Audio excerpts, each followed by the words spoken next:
In St. Louis, we root for the home team because they're our team too. And with more than 20...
Awaken to a world of wonder in Final Fantasy XIV Online. Play solo or team up with your friends. Play free today.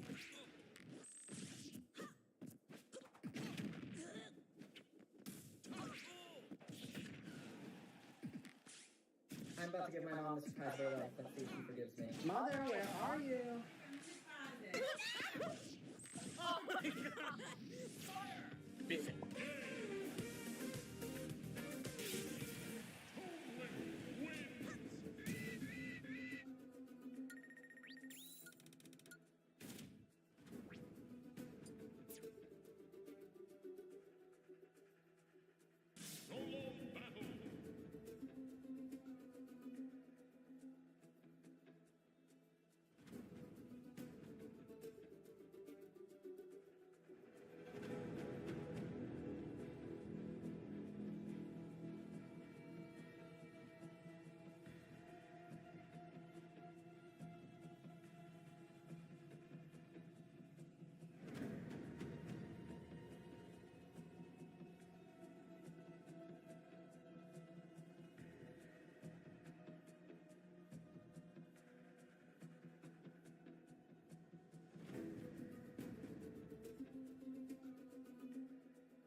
One plan, one price.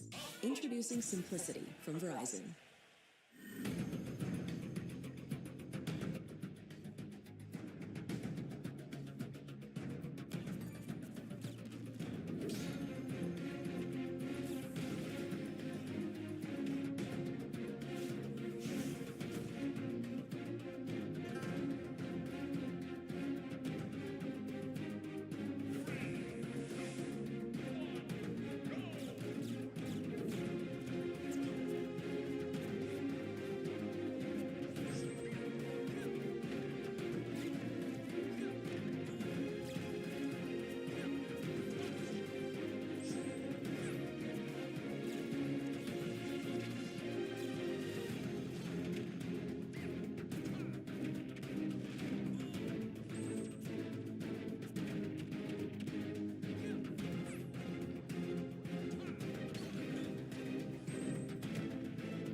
Oh, Sword.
That must be all okay.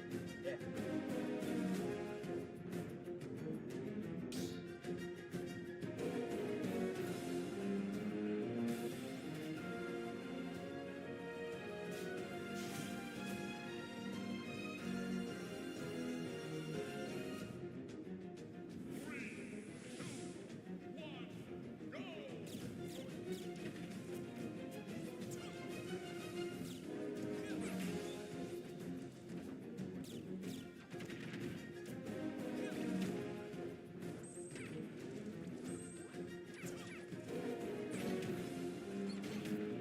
Move the head.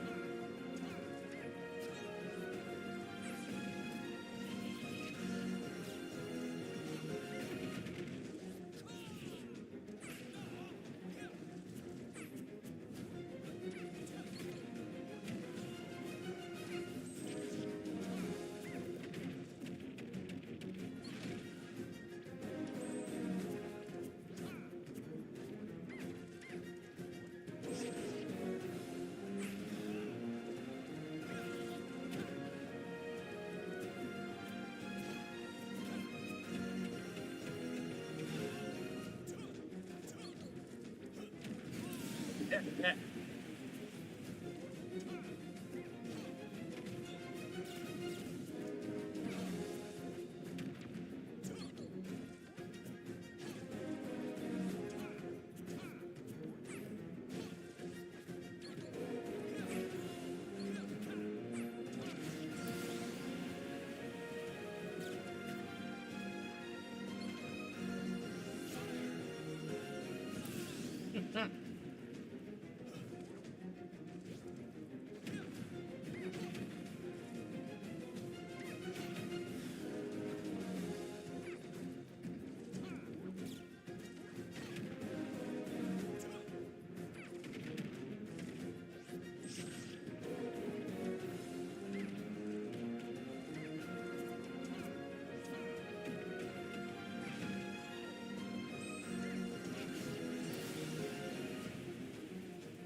Spend a little less, sleep a little more. Meet.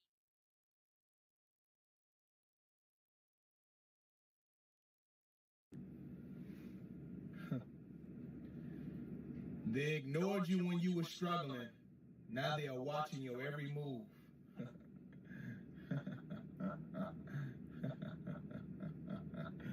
Let me repeat that again.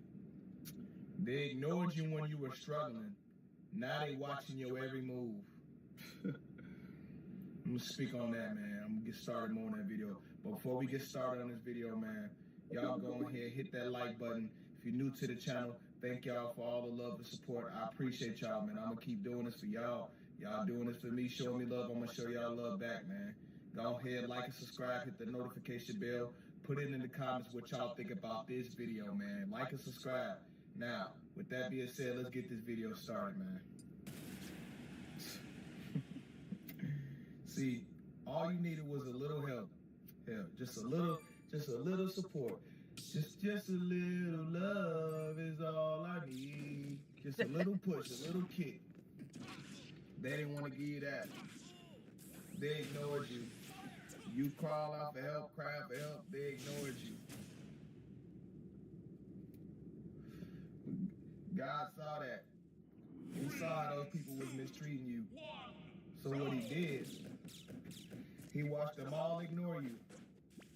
When he saw all of them ignore you, he made sure they all backed off. See, a lot of people backed off because they thought your life wasn't, they thought that was it. So after you wait till everybody backed off, when the last one backed off, that's when it came and blessed you, put you in it. Sometimes God wants people to be away from you before he bless you, you know what I'm saying? They knew that. They saw that. Now they got to chime in.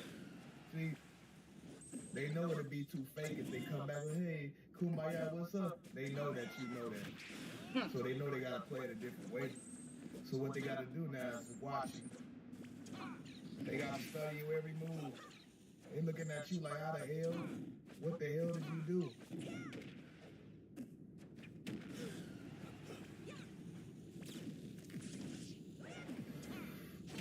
They watching your every move, man.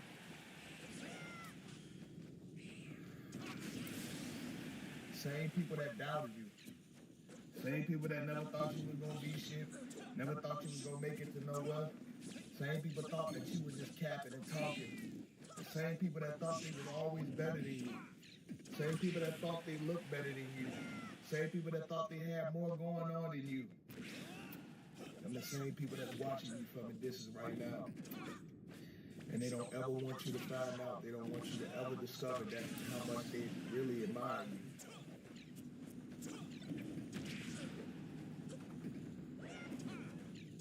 They know it's too late to come back and say, hey man, I always believed in you, man. I knew you was gonna make it. They know they can't be fake. You ain't even giving them enough room to be fake.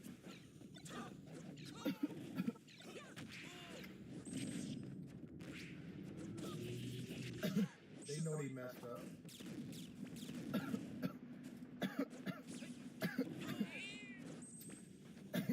They know they gotta stay over there.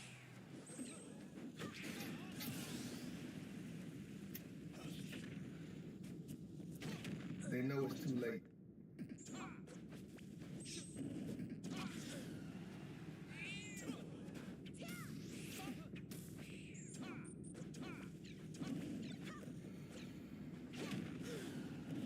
These are the same people that used to talk down on you behind your back.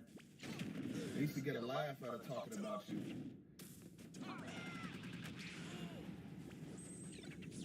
Them little bonfires,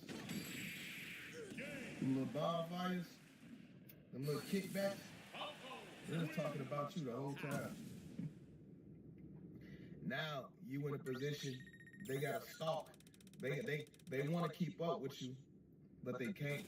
So now they got to stalk you. They got to watch you to see what you're really doing. See, once upon a time, these people had access to you. They had access to your life, but they took it for granted. They took you for granted.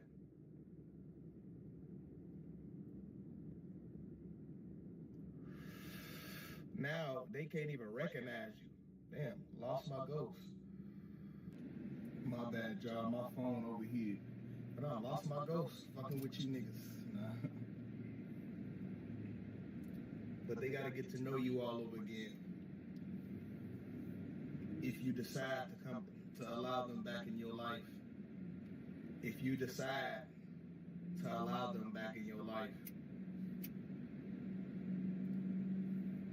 They know they was wrong. Some of these people watch you because they know how they did you. They know that they hurt you. They know how bad that affected you. They know that it broke you down. They know they broke your heart. They wanted you to feel that. Now they gotta feel your absence. Make them feel that.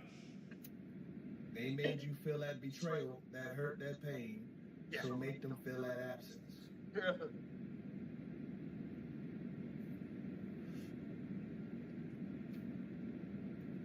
Like I said, we ain't doing this to hurt nobody. We ain't doing this because we hate nobody. We doing this because we tired of them. We are doing this because we tired of them. We tired. If you made it this far in the video, put it in the comments right now. Say, yeah, I'm tired. I'm tired of them. We are tired of them, man. We tired. Tired of the disrespect, the neglect, the isolation, the gaslighting.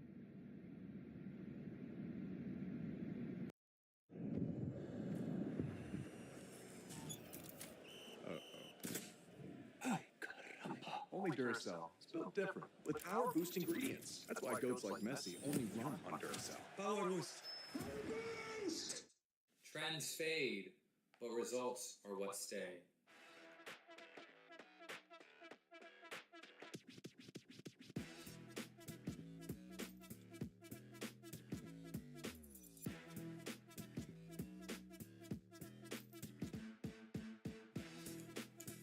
Skincare trends come and go, but the most discerning patients don't chase trends. They invest in what performs.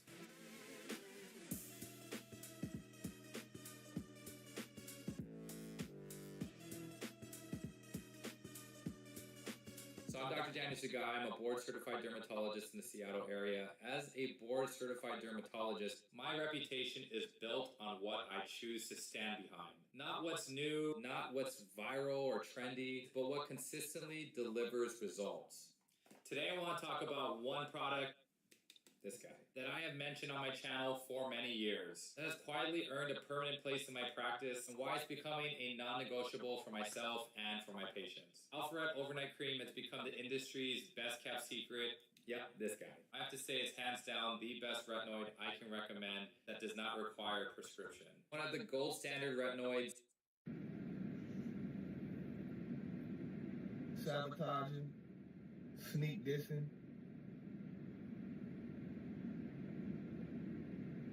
They know they didn't love you. They know they never loved you. And they only guilty because they know that you figured that out. Damn. You think he know that we never loved him? You think he doing it because he found out that we don't really love him? Yeah, I think he knows. He knows. Shit. She knows. Maybe she knows that we never really liked her. Maybe she. Yeah, I think she knows. She knows that we never loved her. They know that you know that they never loved you.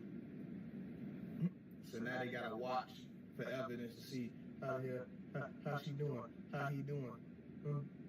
Is he okay? Is she okay? I still don't like him. I still don't love him, but is she all right? All right, cool. Okay. It helped me.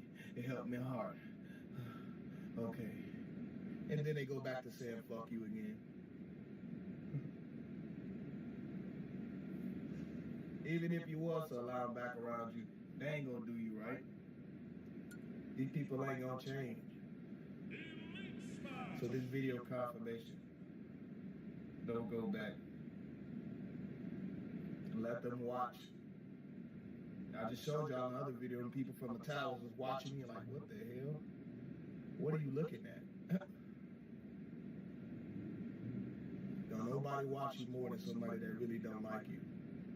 They watch you more than your supporters. They watch you more than the people that support you do. It's scary and sad. Like it's their job or something. That's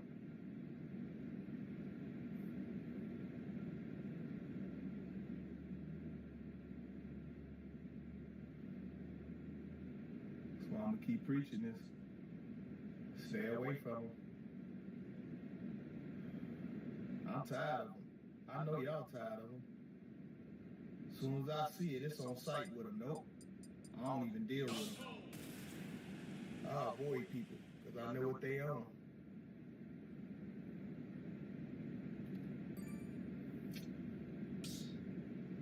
Now they gotta watch you. They took your presence for granted. They took your love for granted. They took your kindness for granted, your big heart for granted. They took your heart, your big heart, for weakness. They thought you was soft for having that heart that you had. Your heart had people thinking that you was small time, small fry. You a little shrimp, peasant. They looked at you as a peasant, somebody that was less than them. They saw you as a lesser being than them. And you caught on. And they know you caught wind of it. And they guilty. Now they gotta obsessively watch.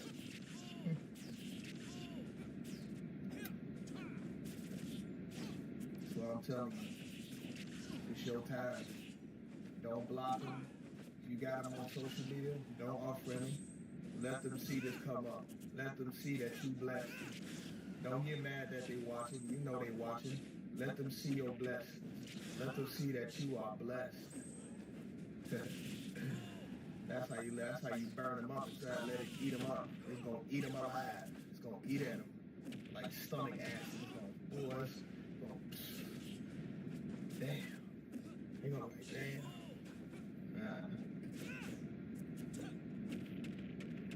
Let them watch. Let them learn. They want to observe, let them observe. Let them see that you blessed. Let them copy. Let them mock. That's what they've been doing. Ain't you the blueprint? Let them keep copying. People know where they get that from. They know who the original maker of that. They know. Let them keep clipping.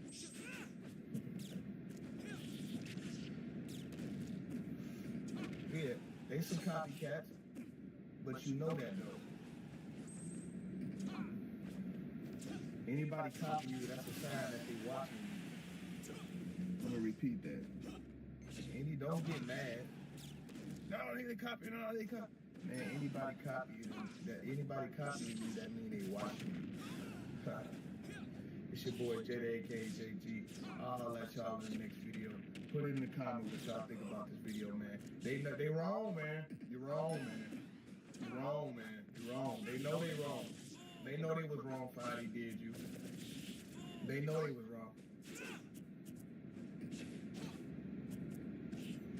You all these people think about first thing in the morning, you on the edge because of how they treated you, how they felt about you. They gonna always view you in that same light. They gonna always think about you like that. They gonna always hate. They gonna always envy. Might as well keep your distance anyways. What's the point? They ain't gonna never treat you right. They ain't love you then, they ain't gonna love you now. They just curious. What you doing? Where you at? What's going on? They ain't got nothing to talk about no more. Sometimes people only want to keep up with you just because so you can have something to talk about. People run out of shit to talk about. WTS, we the shit. FYT, fuck you too. New Jack Link's air-dried steak slices, made with just 3 simple ingredients. These people. Expedia is the place to bundle and save on flights, hotels, and cars. Expedia, the one place you go to go places. Check out these deals of the week at Walgreens. Of the past, they don't even exist no more. It feel like celebrities is not as praised or talked about or even acknowledged like before. It's like they don't even exist. You feel me? Like when you think about politics, that shit feel unreal. The president, Congress, all these different politicians, all that shit feel fake. None of that shit feels real now. And you can damn near see through the bullshit that they promote. You can damn near see through the bullshit that they made us believe throughout all these years. From the laws that they made, from the way that they run the government, from the way that they run the economy, man, you can see all that shit is fake. None of that shit is real, man. Everything seems unreal.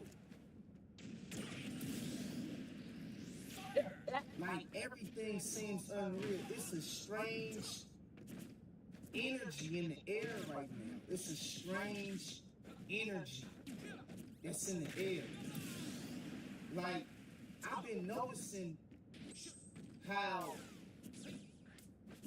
you got people that's speaking the real, that's speaking the truth, that's trying to break out this matrix. And you got other people that's trying to pull them back down into this matrix. I've been noticing how you got people that's trying to tell other people to break out of this matrix. But then you got these other house niggas trying to keep everybody arrested and shackled down in this matrix. Man, everything seems unreal. You can literally see people who's stuck in the matrix. It's a weird feeling, bro. You can literally see people programmed and stuck in the matrix. And they do not want to come out of this shit. They do not want to give this shit up. They do not want to be free. They do not. And I'm telling you, bruh, I'm starting to look at shit like, my nigga, like the frequency of the earth is on some powerful shit right now, bruh. It's on some real powerful type shit. The frequency of the earth, dog, this shit's shifting in real time. This shit like, my nigga, this shit gliding on some other shit, bruh. You feel me? I'm literally seeing. With Google Play Games, you can play unlocked. Unlock rewards with Google Play points. So the more you play, the more you earn. Go play on mobile and PC with Google Play Games. Download now.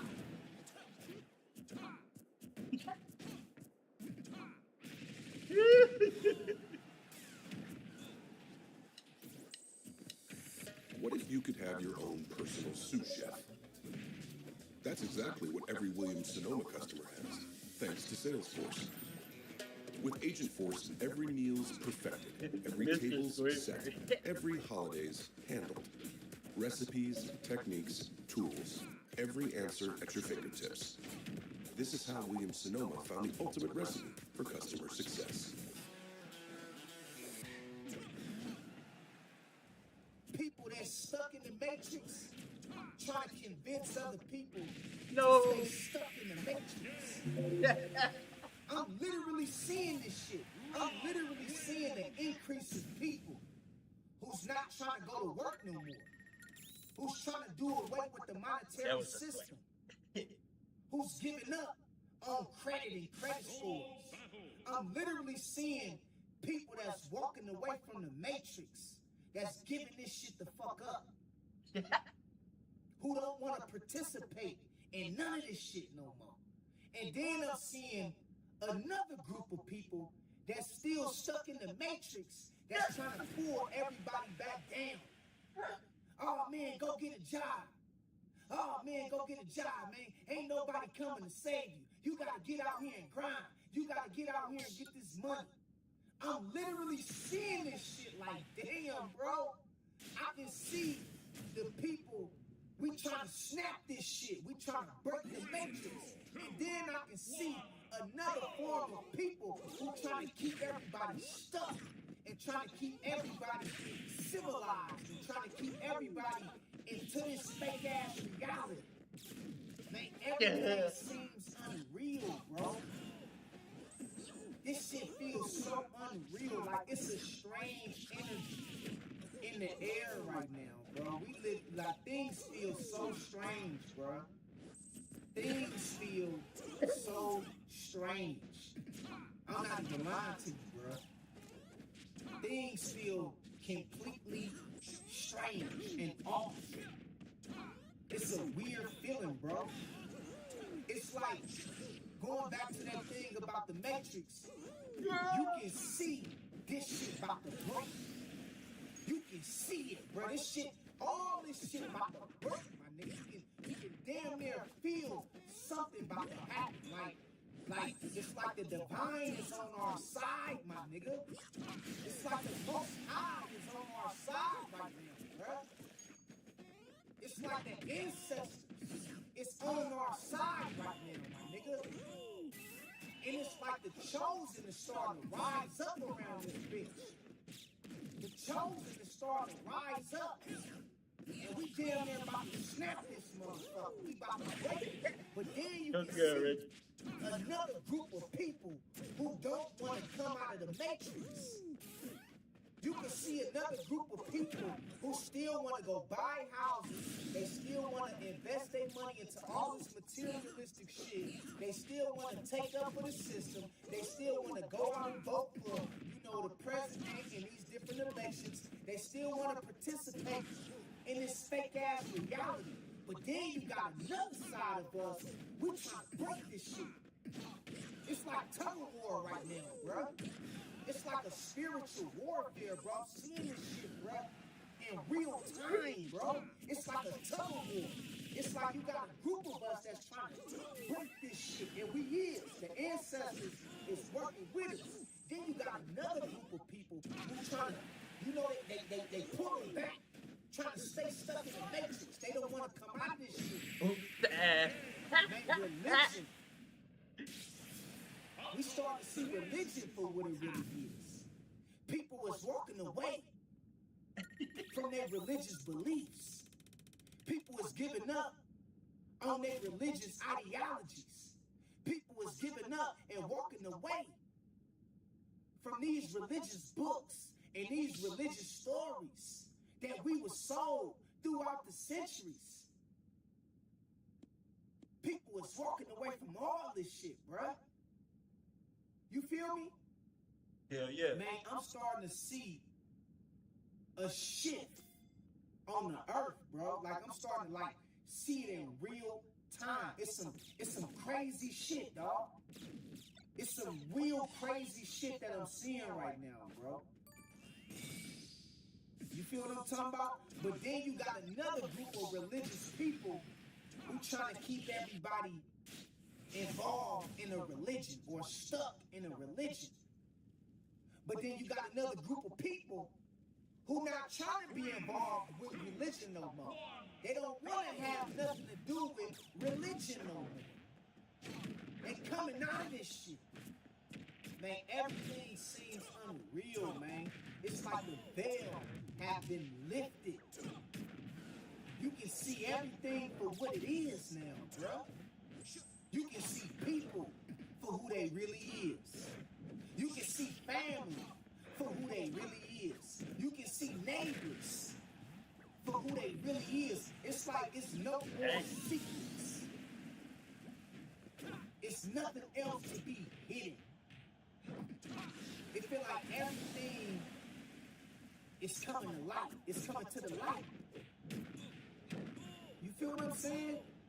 And dog, I'm telling you, bro, it's almost like Zepbound. Watch this.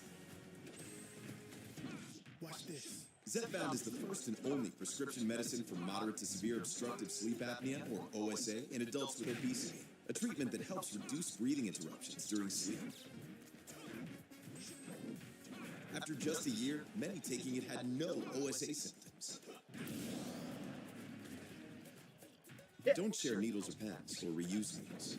Don't take if allergic to it, or if you or someone in your family had MTC or MEN2. Tell your doctor if you get a lump or swelling in your neck. Stop Zepbound and call your doctor if you have severe stomach pain or a serious allergic reaction. Severe side effects may include inflamed pancreas or gallbladder problems.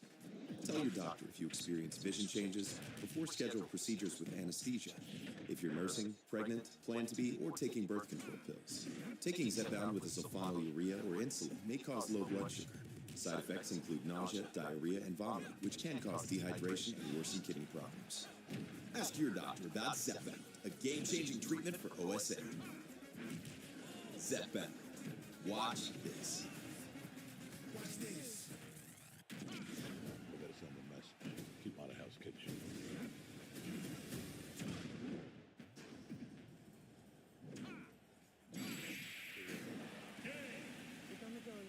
Yeah. Sorry, gotcha. you can see through people, man. You can damn near see a person's thoughts. You can damn near feel a person's energy. Before you even get to know them, you can already see that, man, I know this motherfucker a thief. Or this motherfucker, you feel me, is a liar.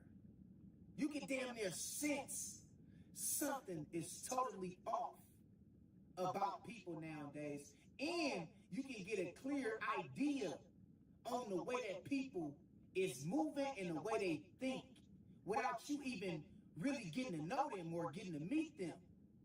It's damn near feeling like, too, you can tell who really ain't your friends no more. You can tell the people that's fronting and acting like they your friends, but really they talking behind your back and trying to smile in your face whole time, acting like they really rock with you, but know that they don't fuck with you. You can see through them too. It's like, bruh, the divine, my nigga. You feel me? It's literally revealing the truth of how everything is working and how everything works. You feel what I'm saying? And for your friend, your family and your friends and shit like that, man, you can damn near literally see through these people at this point. For people in general, you can see through them. It's like when Neo mastered the Matrix and he started seeing through the agents. You can see now more than ever that some of your family is agents. You can see more now, like more than ever, you can see that some of your friends you associated with throughout the years, they really don't fuck with you. They agents of darkness. Man, you can see most of these people that's on the internet is agents of darkness, man. That's why they fighting for the system. That's why they trying to fight for you to stay in the matrix. That's why they trying to fight for the monetary system. That's why they trying to fight for the credit system. That's why they trying to fight for voting laws. That's why they trying to fight for this so-called democracy. Man, I'm literally seeing we being split up. It's like a great split going on. It's like two groups of people right now. It's those people who want to stay asleep and stuck in the matrix, and then you got those of us who's woke and we trying to shatter the matrix. We trying to break this shit. We on the verge of breaking all this shit. You can feel it. It's like it's a strange feeling in the air right now, bruh. It's a strange feeling. in the air right now, dog. You can literally tell and see people who's agents of chaos and agents of darkness. You can see this shit. Just by listening to what they say, how they talk out their mouth, how they move, their actions. You can tell that these motherfuckers is agents of darkness. They demonic spirits. Man, you can see this shit. Man, we don't even talk about celebrities like that no more. Y'all remember growing up as a kid, you always wanted to meet your favorite celebrity, or growing up as a kid, you always wanted to, go to a concert, or you always want to. Nowadays, we don't even, bro, it's like they don't even exist. Like celebrities is not even on our radar. Like they have been taken out of the picture. They not even on our radar unless some shit go viral, or unless, some shit get the trending, or unless some shit get the, going viral, like, something crazy. But other than that, it feel like celebrities is not even on our radar no more, bro. Like they gone, bro. Like they over there type shit. You feel me? They over there, my nigga. Like it's really getting to the point to where, dog, you starting to see everything for exactly what it is. You starting to see everything for what it is, bro. You starting to see the women who's dressed up as a woman, but they really, it's Satan behind closed doors. You starting to see Satan dressed up as a lot of these modern women. You starting to see this shit. You starting to see Satan. KT tape increases blood flow to help reduce pain. Because speaking through a lot of these men out here, possessing these people. You starting to literally see the sixth sense in real time, bro. In real time type shit. Like you can see who is who. You can see people's intentions. You can see what people really want to say that they not saying. You got people out here who really telling you one thing, but they want to say another thing. You got people out here who really feel one way about you, but they trying to make it seem like they feel another way about you, when you know the whole time they really don't fuck with you like that. They don't rock with you like that. But they trying to cover it up. But you can see this shit without them even. It's a strange energy in the air, bro. Like it's a shift taking place. It's like a spiritual shift. It's a strange energy, bro. You feel what I'm saying? It's a strange ass. It's like, dog, like the things I used to care about, and I made this I talked about this in the video I made a few days ago. I don't even care about most of the things that society deems as important. I don't even care about it no more, bro. Like I really don't. I don't even care about that shit no more. And I'm starting to see a lot of people not caring about the things that society deems as important. I'm starting to see a lot of people walk away from a lot of different things that society once deemed as important, or that we was once looked at, or what society once looked at as something of some kind of significant value. You feel me? I'm starting to see people just literally turn their backs on this system because they see this shit for what it really is. And to my people out there who out there fighting and telling people, you feel what I'm saying, to you know, get away from this way of living in this matrix, in this system, man, I salute y'all. Yellow. I love y'all, man. Because it's going to take us as a collective to shatter this shit. It's going to take us as a collective with a little bit of help from the Most High and a little bit of help from the ancestors. It's going to take us as a collective to shatter this shit. You feel me? So I salute all the ones out there, man, that's working on behalf of trying to get rid of this system and get rid of this matrix. I salute you, man. Straight up. And I'm seeing the ones who don't want to give up the monetary system. They don't want to give up money. I'm seeing them trying to pull everybody back down to the system, to the matrix. I'm seeing a small few of us trying to climb out of this shit. We trying to climb all the way out this shit. And then I'm seeing another group of people that's trying to pull us back down, bro. It's some strange shit. It's strange. It's like for every video that one of us who's chosen talk about leaving the matrix, you got 10 videos of other people talking about why you shouldn't leave the matrix. It's some weird shit. It's like every time one of us as the chosen few talk about breaking the matrix or leaving your job or why we gotta pay bills or why we gotta work, you feel what I'm saying, 60, 70 hours a week. It's like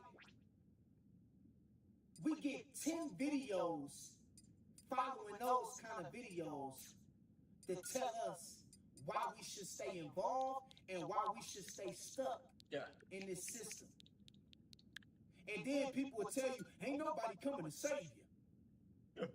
Like you can literally see the people that's programmed. You got so many agents who don't even know they agents. Don't even know they working for the system. They don't even know they agents of darkness. They don't even know they agents of chaos. They don't even know. They think they telling you some shit that's real. Bruh, this shit crazy. They think they telling you some shit that's applaudable or real. But they don't even know they under a spell. They under an illusion, bro. They under an illusion, bro. It's some crazy shit. It's a weird ass, strange energy in the air right now, dog.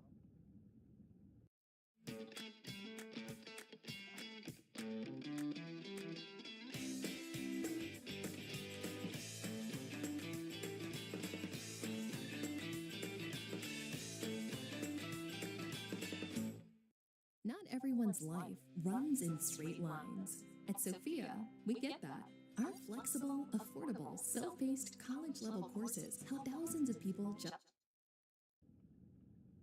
It's strange, and it's like you can feel this shit about to pop. You can feel this shit about to... It's like, bruh, the veil it's like this shit is thinning, it's getting thinner and thinner. It's getting thinner and thinner. It's like, bro, like we about to snap this shit. This shit about to break. All this shit about to break. All these lies, all this, you know, this demonic shit, all these demonic ass people, all this programming, all this propaganda, all this fake religious news and fake world history and fake education and this fake monetary system and money and credit. You can feel this shit. Bro, it's like, bro, we just gotta keep pushing a little bit more and this shit about to break, my nigga. This shit about to break, you feel me? And I've been seeing this shit. I've been seeing this shit, dog. You feel what I'm talking about? And man, you can literally feel the power of the ancestors. You can literally feel the power of the divine.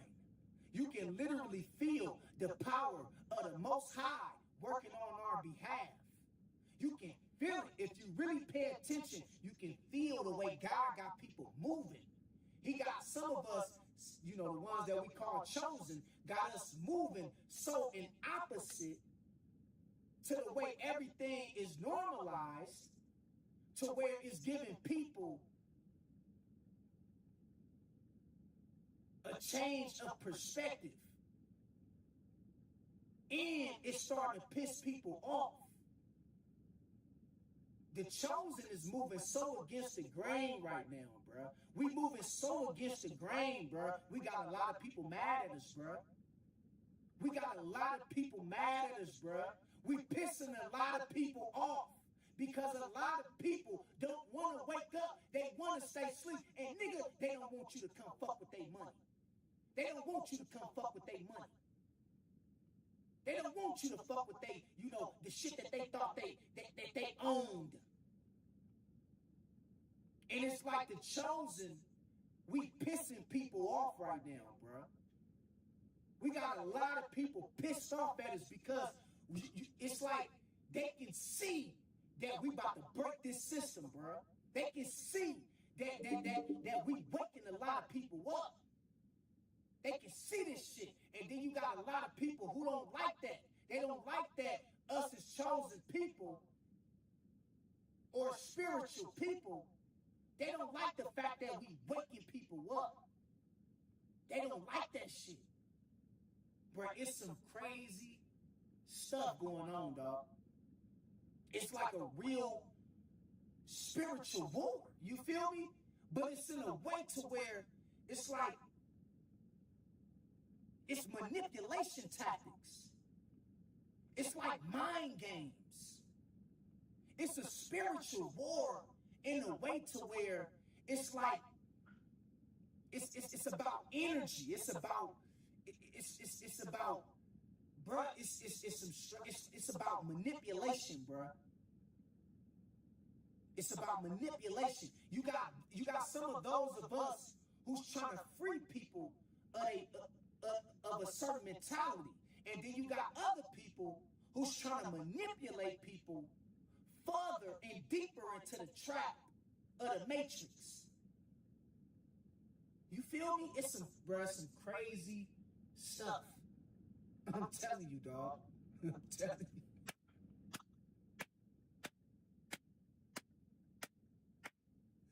I'm telling you. And I've been noticing that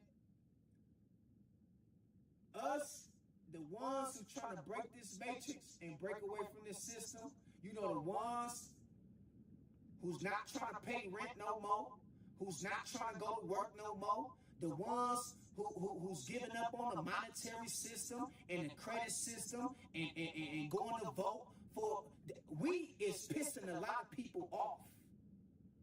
We got a lot of people in their feelings right now. You feel me? We pissing a lot of people off, dog. But what I'm noticing, bro, and I know y'all like, but what I'm noticing, bro, is like the people who say that they have intelligence is really stupid. they really stupid people, but they say they got intelligence. But they really stupid. And so they mad at us for trying to wake everybody up. They don't like that shit. And I'm noticing most of the people who you looked at as intelligent is really stupid. Because when you hear them talk about certain shit, they always reference.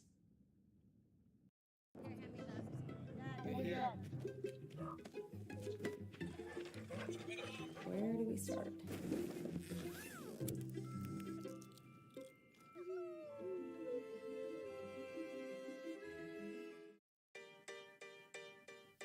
What if you could deliver a seamless hiring experience to millions of employers.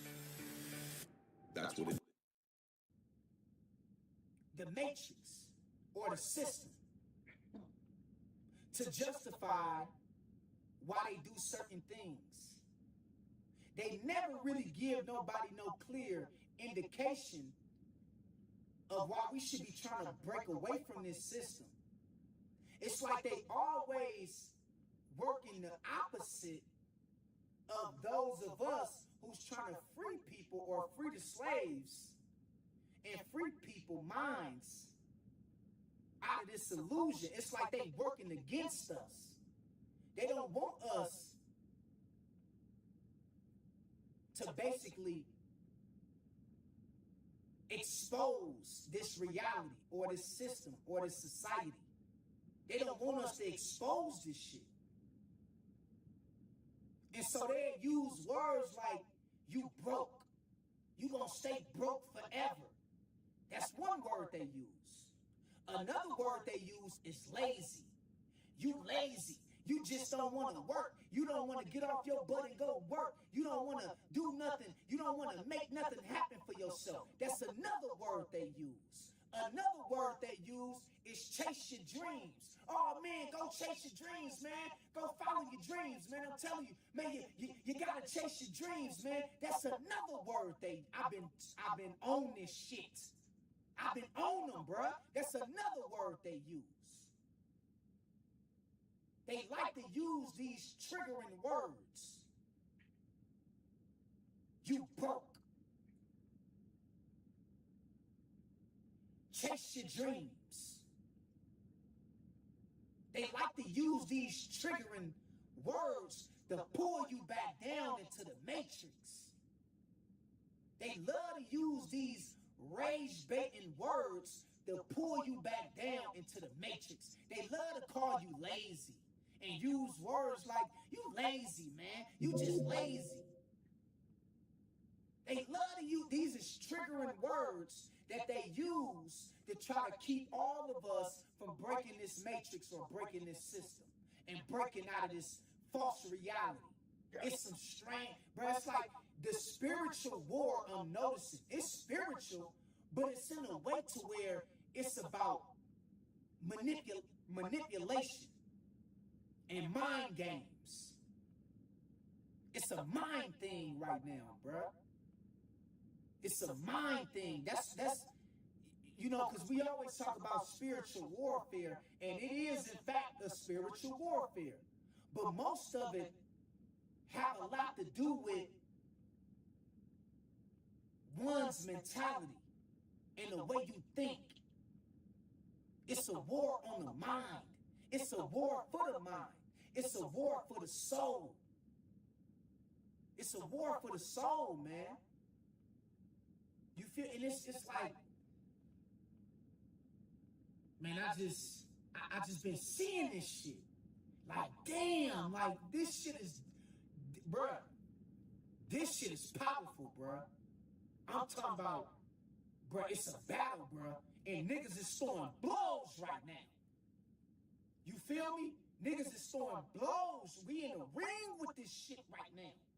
Niggas is, you listen, you got some of us that's coming straight, bro. We coming straight from the shoulders with this shit. We body rocking shit. And then you got some of the agents, nigga, they throwing blows too. They fighting back too. They fighting back too for the system. They fighting back for the matrix. This shit is crazy right now, bruh. It's crazy. You feel me? And bro, I'm talking about niggas is throwing blows right now, bro. Cause I see a video of somebody talking about some shit I'm talking about, and I'd be like, man, salute to that person, man. They on that real shit. And then I see 10 other videos of niggas that's stuck in the matrix, throwing blows and throwing haymakers, or why you shouldn't give up on the system, or why you shouldn't leave this system. It's like a real war. You feel what I'm saying? Like, this shit crazy, bruh. This shit crazy, dog. And to my people out there, man, that's standing on the side of the righteous and standing on the side of the divine and standing with the ancestors, I salute you, man. Straight up, I salute you. keep fighting against this shit. Let's break this shit. Let's shatter this shit. Cause I'm telling you, bro, the veil is getting thinner and thinner, bro. You can see everything for what it is right now. You can see that the politics, they really ain't got no power like that. You can see the celebrities, they really ain't got no power like that. They really ain't who they say they is. These politicians and these so-called government leaders, and they really ain't got no power like that, bro. You can see this shit. Like, oh my God, my nigga, I can get this nigga. I can get him. I can get him. He ain't that intelligent. He ain't that smart. Bro, I'm starting to, bro, it's like, bro, like the people you looked or thought was intelligent, they really ain't smart, bro. They really ain't smart. They hiding behind false narratives. They hiding behind certain words, triggering words that they use to justify them being who they say they is. But I don't want to make this video that long. I might have to go live about this sometime this week. But I'm talking about, dude, we throwing blows right now. You got the spiritual, the righteous, the ones who stand on the side of righteousness and who stand against the system. We fighting, we throwing blows. And then you got the agents who's in the matrix, who want to stay stuck in the matrix. Nigga, they throwing blows too, nigga. They fighting back too, nigga. They throwing blows. And it's like, damn, this shit crazy, bruh. But I just wanted to share this with y'all, man. Like, y'all keep y'all head up. God bless y'all. Y'all stay focused. You feel what I'm saying out there, man? And keep speaking out against this shit, bro. I don't care who don't like it. I don't care how much you piss them off. Yeah.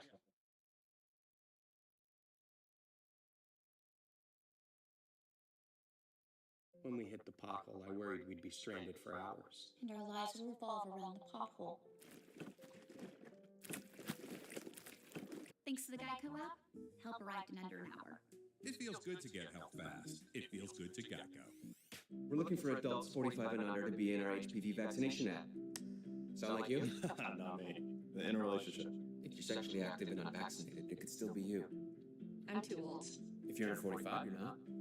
For most people, HPV clears on its own, but for those who don't clear the virus, it can cause certain cancers. Wow. Gardasil 9 is a vaccine given to adults through age 45 that can help protect against certain HPV-related cervical, vaginal, Now let's talk briefly about the jobs numbers that came out. We're not going to spend a lot of time on this because I think there's not much to write home about, guys. Regardless of how good it was, it doesn't really make that much of a difference because of the downward revisions, like I mentioned earlier.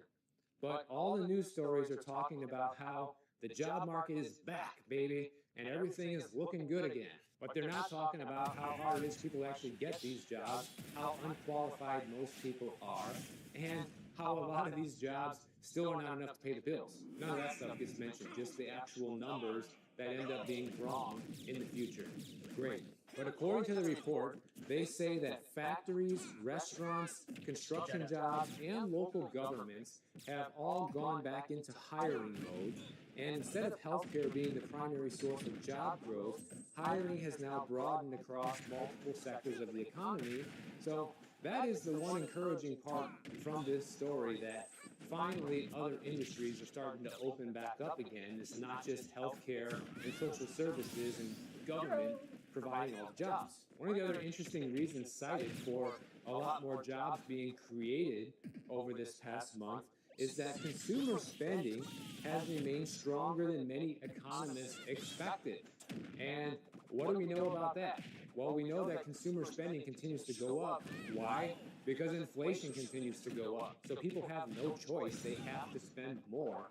But this is looked at as a positive signal for employers to hire more people. Now, the only part of that that makes any sense whatsoever, if you ask me, is that at least people are still buying more than before, even at the higher prices, even if it means people have to take on debt or things like that. Employers are looking at that as a positive and willing to give people a job, which is going to help afford this stuff in the end. So that is the one slice of good news here.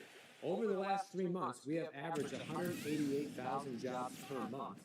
But ironically enough, even though we have seen a stronger jobs reading than we've seen in a while, unemployment is still hanging around 4.3%. And for all the reasons we already talked about. But something else they talk about here, which is a big problem, is that average hourly earnings only increased 3.4% over the past year, and our most recent inflation reading was sitting at 3.8%, significantly higher, and it's projected that the next inflation reading is going to go around 4.2%. It's going to outpace current wages even further in the next reading, supposedly. And that's the official reading, which is usually about half of what the real inflation numbers actually are. But economists are saying that the labor market looks significantly stronger than expected so far in 2026, and that's the main reason why hiring is accelerating. And listen, guys, if even a sliver of this is true and people are getting jobs again, I am happy about it. I am not sitting here knocking on this and trying to say that this is bad news. I think it's great. We need jobs. People need work, especially work that is enough to pay the bills. So many people are desperate for that right now, and it's very much needed. So if we only got a fraction of the jobs that they say we're getting, and people are getting those jobs and are able to sustain their families from them, that's great news. But interestingly enough, even with this supposed great news jobs report that we got, this strong jobs report supposedly could lead to higher interest rate hikes from the Fed, which I completely doubt, but that's why the stock market actually took a big hit after this jobs reading, because right away investors are worried that the Fed is going to start raising interest rates again. And that would be amazing if they actually do, guys. Like, I've been saying they should be doing that for years now, rather than lowering them. Maybe they'll do it, but I doubt it. But investors right away interpreted the jobs report as evidence that the Federal Reserve might not be done fighting inflation, and I don't think it really has anything to do with the job market, in my opinion, especially when we look at the most recent CPI and the next projected CPI. It's getting out of control. So they actually do need to raise interest rates regardless of what's happening with the job market, but their supposed dual mandate is to maintain maximum employment while maintaining minimal inflation, or steady inflation, I guess you could say. They target 2%. But on announcement of this recent jobs data, the 2-year Treasury jumped to 4.16%, which is the highest closing that we've seen in the last 16 months. And the reason for this is a lot of investors believe that the Federal Reserve is going to be raising interest rates again later this year. And higher borrowing costs are bad for business. It also means higher mortgage rates, higher auto loan rates, lower affordability on anything that needs to be financed, which, let's face it, in America is almost everything today. But the reality is, guys, if we see rate hikes, this is something that's been a long time coming. In fact, in my opinion, my humble opinion, they never should have started cutting rates when they did a couple of years ago. That was a big mistake. Inflation was still running too hot back then. They started cutting prematurely, and now inflation is running extremely hot again, and they're always too late to come in and start raising the rates, just like they were back in 2022. And what happened? The official numbers went over 9% inflation, which means true inflation that people were paying was probably around 20%. And think about it like this. Delinquency rates on all forms of debt are basically at all-time highs right now, definitely at similar levels that we saw back during the GFC in 2008. And some of this debt is variable interest rate debt. And with higher interest rates means higher debt payments, which means delinquencies are going to go up even higher. So these few extra jobs that we added, well, people are going to need several of those jobs to continue paying off all of their bills and just keeping up with the cost of living at the current rate of inflation and if interest rates continue to go up. And you might ask, well, why are you in favor of higher interest rates, Michael, if it puts so much strain on the average person? Well, the reason is because of inflation. You know, it might be nice to want lower interest rates and have lower debt payments and all of this, but first of all, none of that would be a problem if you weren't living off of debt. That's the first thing. But the second thing is, inflation is going to be the much bigger problem in the end, guys. Like, I am telling you, I promise you, that if inflation continues to run out of control like we're seeing happen right now, that is going to cause the end of the US dollar, guys. It's going to be over. Most Americans are going to be living in third world conditions if things continue down this trajectory, which it looks like they have no intention of stopping at this point. So what do you think is worse? Do you think it's worse that everybody's going to be extremely poor and broke and have nothing, and all the money that they've ever saved is essentially meaningless because of inflation? Or do you think it's better that people lose their house that they can't afford and lose the car they can't afford and have to file bankruptcy because they were irresponsible, and everybody else who wasn't can get back on their feet, and the people who were learn a hard life lesson and eventually, hopefully, recover? I mean, what do you think is the lesser of two evils? To me, the obvious answer is the higher interest rate and fighting inflation route. My biggest concern is that the Fed actually isn't going to do that because, in my opinion, their fight on inflation has never been sincere since day one when they started their first rate hike a couple of years ago. And I don't think anything is going to change this time around. If they start hiking rates, it's not going to be enough to meaningfully fight inflation, to have it actually come down to a level that all of us can tolerate and wages can outpace it by a meaningful amount. I just don't see it happening. So even though I would prefer the lesser of two evils, the Fed would prefer the more of two evils because they are evil, first of all. They don't care.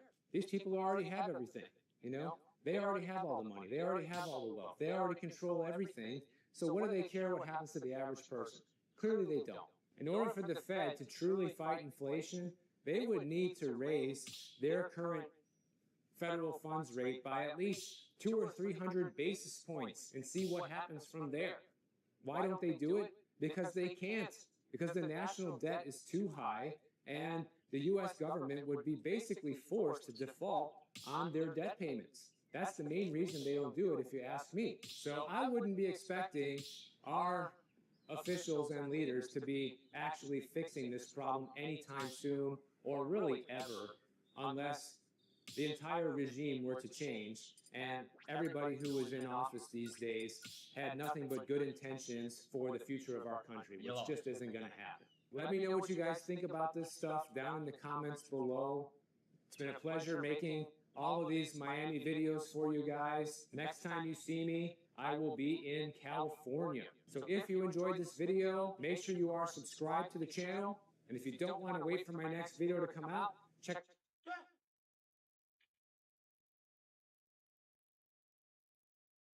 Man, I need a playlist. Quiet, a slow tempo, psychedelic rock.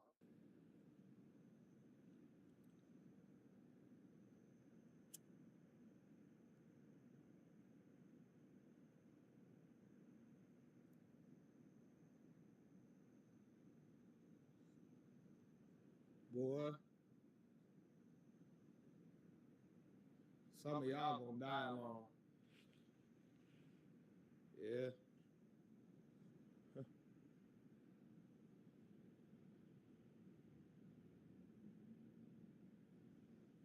Some of y'all gonna die alone, boy. Yeah, I said it. A lot of y'all gonna die alone. Now, why did I start this video off talking like this? Because you keep doing that self-improvement shit. Stop improving yourself. Huh? Stop that. You want to be liked? You want to be respected? Stop self-improving. Huh? You tired of people leaving you behind? Stop improving. Hey, stop improving your life. You offending people. It's turning people off. Stop growing.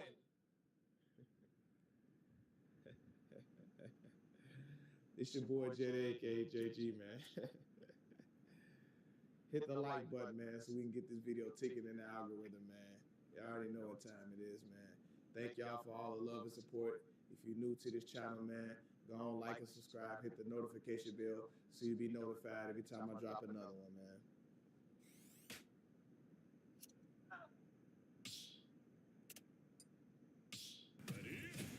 I have to make a part 2 to this because I don't really think I was ringing bells.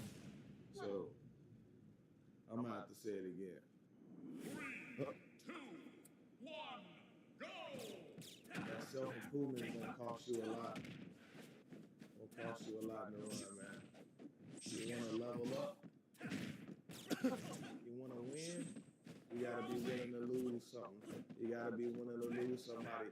You gotta be willing to accept the fact that people is not gonna be comfortable with that shit. You gotta be okay with people that you love. They can hit the door. See, a lot of people, they know that they ain't gonna be able to come with you in this new chapter. So what they gonna do, they gonna self-sabotage themselves. They gonna come up with an excuse to have to go against you. And really, it's because they knew that they wouldn't be able to make it to you at the shift. See, people know that you was better than them. They know that you was blessed, still is blessed, you know, and they still some haters.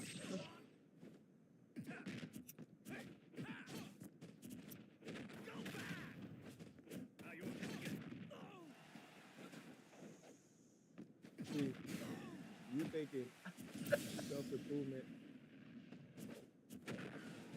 see, it's a side effect to everything. You thinking self-improvement just comes with progress. You level up in peace. There's no such thing as leveling up in peace. That's what people not gonna tell you. They just tell you, get out there, get off your ass, get to it, get on the grind, and it's gonna work out. They don't tell you that it's gonna be motherfuckers watching you, not liking the shit, trying to slow you down and stagnate. They don't tell you that. They just shove self-improvement down your throat. They come out here, they hit the record button, and they just throw it, they just shove self-improvement. They just shove it down your throat. And they don't tell you how people are gonna treat you once they see you doing that shit. They don't tell you that your life is basically in danger. They don't tell you that. It's gonna be people fucking high in the sky watching your ass. The eye of Haru. They ain't gonna tell you that. How they gonna be monitoring your ass. Monitoring your ass. They ain't gonna tell you that. How they gonna be sending honey traps, set booby traps for you to fall in. They ain't gonna tell you that. They just say, get off your ass, level up, get on the grind. Like it ain't gonna be nobody waiting to slow you, waiting to stop, waiting to get in the way. Who the hell doing it? Anyway, yeah. They don't tell you that. People go against the grain, start really hating you. Have real hatred in their heart towards you because you're the one that decided to get up and do something about it. See,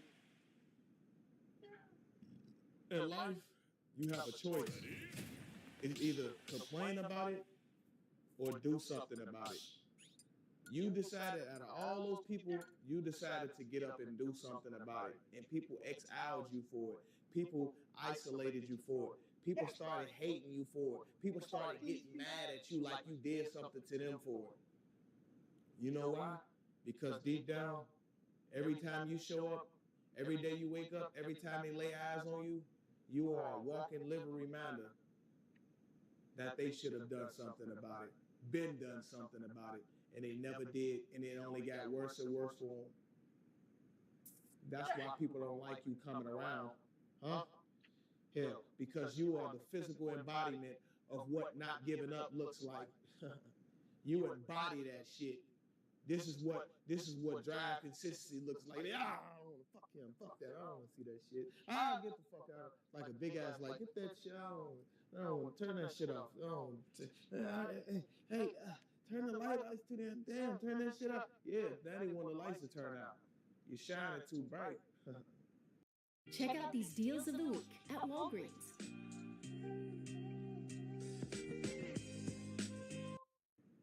didn't want to come here. Yeah.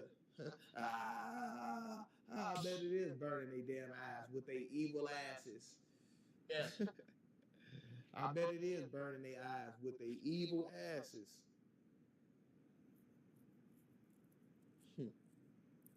Yeah, cause see, you got up and you done something about it. Know what I'm saying?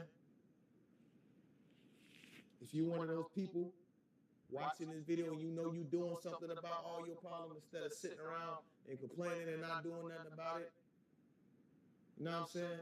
Put it in the comments right now and say, I did something about it. They didn't. That's why they mad at you. You got up and you done something about it. You didn't like what you was going through, so you got up and you did something about it. Now they don't like you and they want to do something to you. They want to do something about you. Oh, he grown. We got to do something about that. Yeah, they don't like that. Yeah, you growing. We got to do something about that with the banana out belly. Yeah, we got to drop a dime on that. I don't like that. We got to drop a dime on him. Now they want to fight the power. Now they want to fight the power. They can't fight the power, man. They always try to fight the power, man. First thing they do when they see you a different breed, they see how strong you are. They see you really are who you say you are. They try to fight the power. They go against it. They try to fight the power. And they always end up on their asses. They always end up embarrassed. They always end up looking stupid in the end. Why? Because they some fucking bitches. Not only they some bitches, they some nosy ass bitches. And they some coward ass bitches. Pussy ass punk motherfuckers.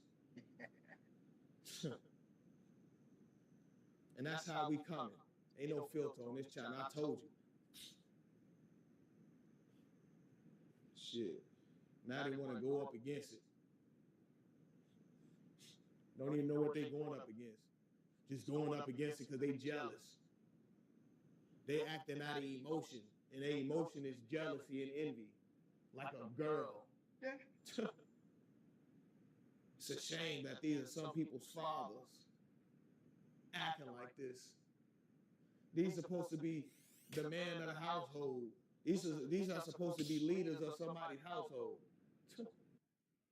You know? And it's really a shame, man. Bitch ass punk motherfuckers. You really not allowed to level up around certain people, man. People getting their feelings and they get to acting up, man. It's like the shit is banned. That shit is banned in certain cities. Yeah. Leveling up. What are you, a Buddhist monk? You really think you finna level up around these people? You think, yeah, everybody else just finna be fucked up and you think you finna be the only motherfucker winning? Everybody just going through it, just fucked up going through it, and you just finna be the only one just boop, boop, boop, boop, boop, leveling up around amongst these damn demons? Hell no, they coming. They coming every time. Shit. Every time. You thought they was just gonna let you win in peace? And you weren't gonna have no issues, no problems? Try again, motherfucker. Think again. If you really think that, you crazy as hell. If you really believe that, you crazy as fuck. They looking at me. Stale. With hundreds of job skills you can apply right away. Whatever you want to do in your career, now you can. If you got hit, even as a passenger or in an Uber, you would need to try this. Were you recently injured in a car accident? A lot of y'all is located in the United States. So, you know, when y'all waking up out here in Southeast Asia, we going to sleep. You know what I'm saying? When I'm in Thailand, when I'm going to sleep, y'all just not getting up in the morning. So I have to pre-upload videos and sometimes schedule them just so y'all can see the videos at the times that y'all awake. Okay? But anyway, I'm doing good, y'all. Y'all know me on the 30-day water fast. Okay? I got me some alkaline water right here to prove to you. Yeah, that's water. Right? Fresh out of Japan. Yeah. drinking my water, been drinking it all day. Make sure you got some water watching this video. Make sure you drink the water after this video. Revitalize your energy, rejuvenate your body, and feed all your cells in your body so you can function at optimum potential.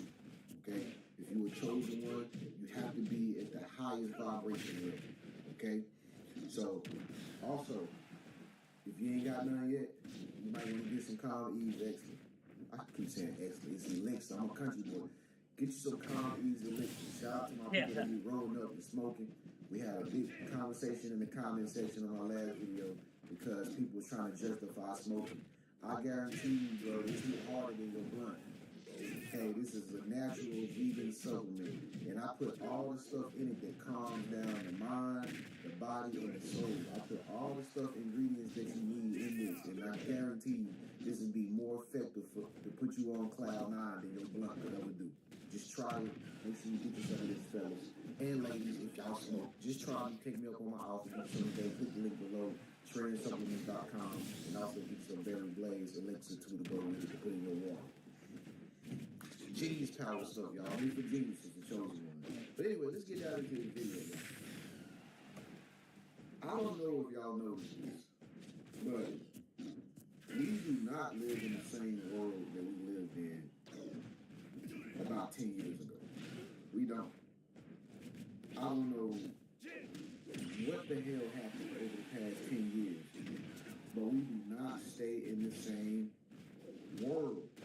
This is not the same reality. It's like we're in a different dimension. You know what I'm saying? Well, I can say that for us, people like us. If you watching this video and you be vouching for my video, I'm pretty sure you're in a different dimension too from everybody else. And safe to say, the world outside is crazy. Something's not right. Okay, I can't put my pinpoint on it. I don't know exactly what it is, but I just know something has happened outside and it's not like it used to be. Period. Even in different parts of the world, y'all, I'm experiencing the same phenomenon. Okay, but back in the United States of America, it was way worse. It was way worse. I noticed it starting to happen back in America a long time ago. Like I used to stay, when I used to stay in Arizona, I was already. Sometimes the sweet smell of victory stinks. Adding Lysol laundry sanitizer kills 99.9% of odor-causing bacteria detergents leave behind. Clean is good, sanitized is better.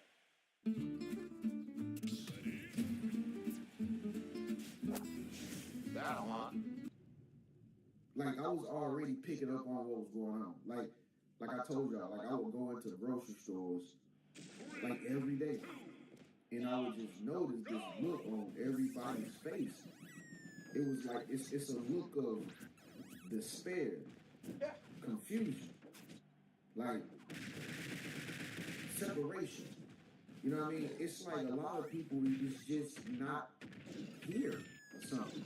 It's like, you know, you just looking, you just observing. If you're people watching like me, you just observe and you just be looking like, man, you know, they not really awake. Something off with people nowadays, bro. And it's only a small group of people like you or like me who we notice it. And it ain't a lot of us out here. And who are we?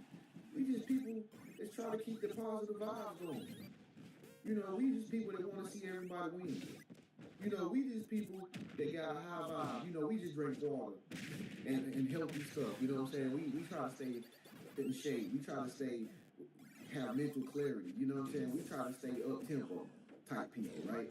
But it's like, they ain't allowed out there no more. They don't nobody want to see you like that. You ever felt like that? Man, I'm going to tell y'all something. Like, so when I was in Thailand, like a few days ago, right? I went to this little lounge spot, this little pool lounge spot. I mean, I ain't had nothing to do. Okay, I shouldn't have been there in the first place because I'm gonna tell you why.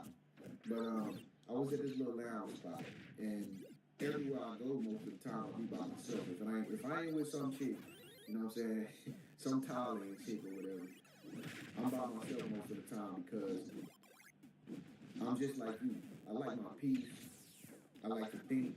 You know what I mean? And I like to just keep the distractions away from me. I don't like to hang around too many people, man. It messes up my energy. You know what I'm saying? So I was at this little lounge spot, and I just sat down like everybody else was seated. I just decided to sit down in this chair. I had a little energy drink in my hand called like an M150. Out in Thailand, they got these drinks called M150s. And I was just drinking my little drink, you know what I'm saying, on my phone, you know, calling people and talking and stuff like that. And I noticed something told me to look to my left. And I looked to the left, amongst all the people in there was like these two white guys. And I didn't really pay no attention, but they just looked like they was in a different vibe from everybody else. They was just up walking around, talking to each other, back and forth, talking to each other, but everybody else was just seated, just chilling, you know, just cool, like me. And then all of a sudden, the two guys go talk to each other, right? Now, something just was telling me, like, something ain't right. So the two guys, you know, they standing up and they go talk to each other. And, you know, they both wearing black. They both white guys. I don't really know where they from, but they was not from Thailand. They were some foreigners. They was not from Thailand. They was not from America, from what I heard. So anyway, like, I see out my peripheral, all of a sudden, out the corner of my eye, I see the two guys walking straight to me. And I'm already on edge, like, because I notice everything. I notice when somebody's walking near me. I notice if somebody's trying to get close to me. You know, I can pinpoint if somebody looking at me or something like that, because we just visual. You know what I mean? I'm a visual person. I just see things. So the guys is coming towards me, and they walking in a manner where it's like, it was like you would think they know me or something. Like they was coming to get something from me or something. Like they was walking kind of like abruptly, like like coming towards me. I'm like, what the, you know what I mean? I'm on the phone, right? I'm on the phone, and I'm just talking on the phone, and they just come to me, and they just like, the dude just started talking like, what you drinking on? I'm like, what? He's like, what you drinking on? What's that? He's like, that energy. Let me get my spot back. And the dude just sat down beside me. One of the dudes just sat down beside me and just started talking. Like, he started talking and asking me questions like where I'm from and stuff like that while I'm on the phone. You see how rude this is? It's like, it's not normal. That's my so bro. Like, and I'm looking at the guy standing up, you know what I'm saying? He looking all strange, like, they don't have no good energy. Put it like that. They did not have good energy vibes. And it was really, really strange. It was so strange. It was to the point that, you know, while I'm on the phone talking, he asked me where I'm from. I'm trying to talk to him, and I'm filling out the whole energy. It ain't feeling right. You know what I'm saying? Something's off. I'm like, yo, I'm looking at him like, it's just like a very cool way to prototype extremely quickly. If I go here in Figma, I just have this design here that I pulled together. I can just take the link, I can copy a link to selection, and then I can go into Codex and I can just paste the link. Use the Figma skill to implement. I'm like, yo, I gotta get up and get up out of here. You know what I'm saying? I don't even know who these guys is. They approaching me with some bad vibes. I'm walking away. That's the best thing to do if you're in a situation where you don't even know, you know, what's going on. Somebody trying to pick an argument with you, somebody trying to try you or something like that. The best decision is always to walk away. Don't even give people the time of day, man. Trust me. So I'm getting up, I'm on my phone, and I put my little energy drink in my bag, and I just walk away. I ain't even say nothing. I'm just looking like, they looking at me strange, like, the dude was like, oh, you scared? The dude that was still talking, he was like, why you leaving, man? He's like, you scared? I'm like, I ain't even say nothing. I just kept walking. Like, I just kept walking. Like, I ain't even look back. I mean, I ain't even keep worried about him. I was just walking, and I was just on my phone, and I was just walking, you know, back towards, you know, the area that, you know, I'm familiar with, right? And so as I'm walking away, the guy's like, USA, USA. Like, he was like, it didn't sound like he was cooking jokes at me or nothing, but he was just being very, very, like obnoxious. Like, he was just being very, very disturbed. You know what I'm saying? And it's like they didn't really, I don't know, man. I asked two different people about this situation, and now I'm asking out. But my friend girl, she told me, she was like, they were trying to be friendly. And I'm like, yeah, I thought about that too. Maybe they were trying to be friendly because sometimes foreigners, when you travel across the world and go to places, you'll meet certain people. They don't act like Americans do most of the time. Some people is very rude. Some people have a strong way of approaching you. Some guys have really very strange energy, but they mean well. You know, and maybe the guy was drunk. Okay, maybe they just felt like, oh, this black guy said, hey, let's go talk to this black guy. He looked like he cool. Maybe that was their mind process, they thought process. I don't know. But since they were foreigners and it happened so quick, I couldn't process the situation, and I wasn't about to stay there to process. So I just took myself out of the situation. You know what I mean? Just to, put myself out of the situation. And so that's what that person said. You know what I mean? And then my other homeboy, he was like, man, maybe they know you from YouTube, man. You know you unaware. I'm like, yeah, maybe that's true too, but they didn't say that. You know what I'm saying? But anyway, the point I'm making is, bro, and like I said, maybe I just overthought it because I was on the phone. I was thinking too fast. I was drinking energy drink, you know what I'm saying? Energy drinks make you a little bit on the edge, you know what I'm saying? They give you a little bit of anxiety because you know what I mean? Shouldn't probably been drinking energy drink. But anyway, it's the point. It's the principle. That shit was strange. It was strange as hell, bro. And I'm just saying that because, like I said, I don't know who these guys were, what they did, I don't know, but it was just strange how they approached it. And it's like, that ain't the only situation that I done been in. I'm pretty sure y'all done been in situations like this too, where it's like, man, people nowadays, they weird as hell. And you be sitting wondering, like, what the hell is wrong with these people? Like, why ain't nobody connectable no more? Ain't nobody connectable. You know what I'm saying? Like, I called one of my old homeboys yesterday. I got a few little homeboys I talk to every now and again, from around the way or whatever the case may be. I chime in with some of my fellas sometimes, not all the time. But I called my homeboy yesterday because, that's what we did 10 years ago, y'all. Like, don't y'all know we was talking to people on the phones, like, for 2 or 3 hours on the phone, walking around the house with the cordless phones, walking around the house with the phones with the cord. Like, conversations was normal. And so I'm still in that same traditional mindset, you know what I mean? I still got that same traditional, friendly, positive communication trait. So I call my homeboys randomly. I call all my buddies randomly, but I'm about to stop doing it now because them niggas don't never call me. You feel me? I'm starting to see the bigger picture now. They don't never call me, so it ain't no sense in you being friends. Don't be cool with nobody, bro. They ain't trying to invest time into you, okay? Because you'll be looking stupid. And then they'll be trying to energy match with you like, oh, I'm better than him. Oh, he needs me. That's how people think nowadays. It's all about competition and energy matching. So I called my buddy, and I was just trying to give him some sauce. I was just trying to give him some real spiel. You know what I'm saying? Like some knowledge that I came across that I researched.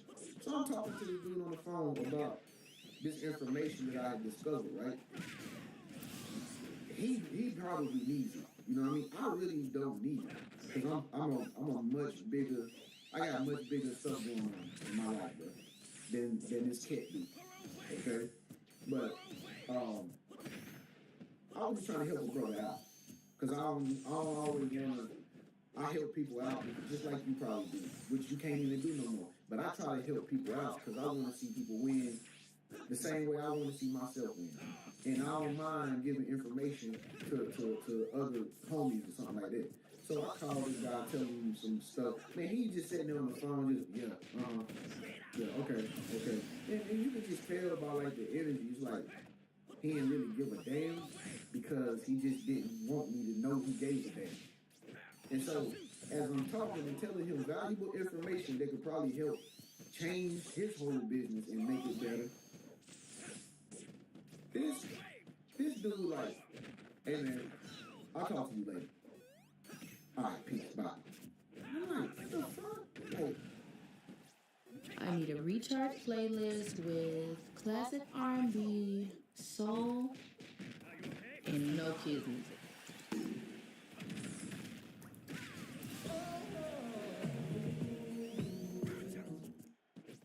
At Clarkson Eye Care, we meet your vision needs with care that just clicks.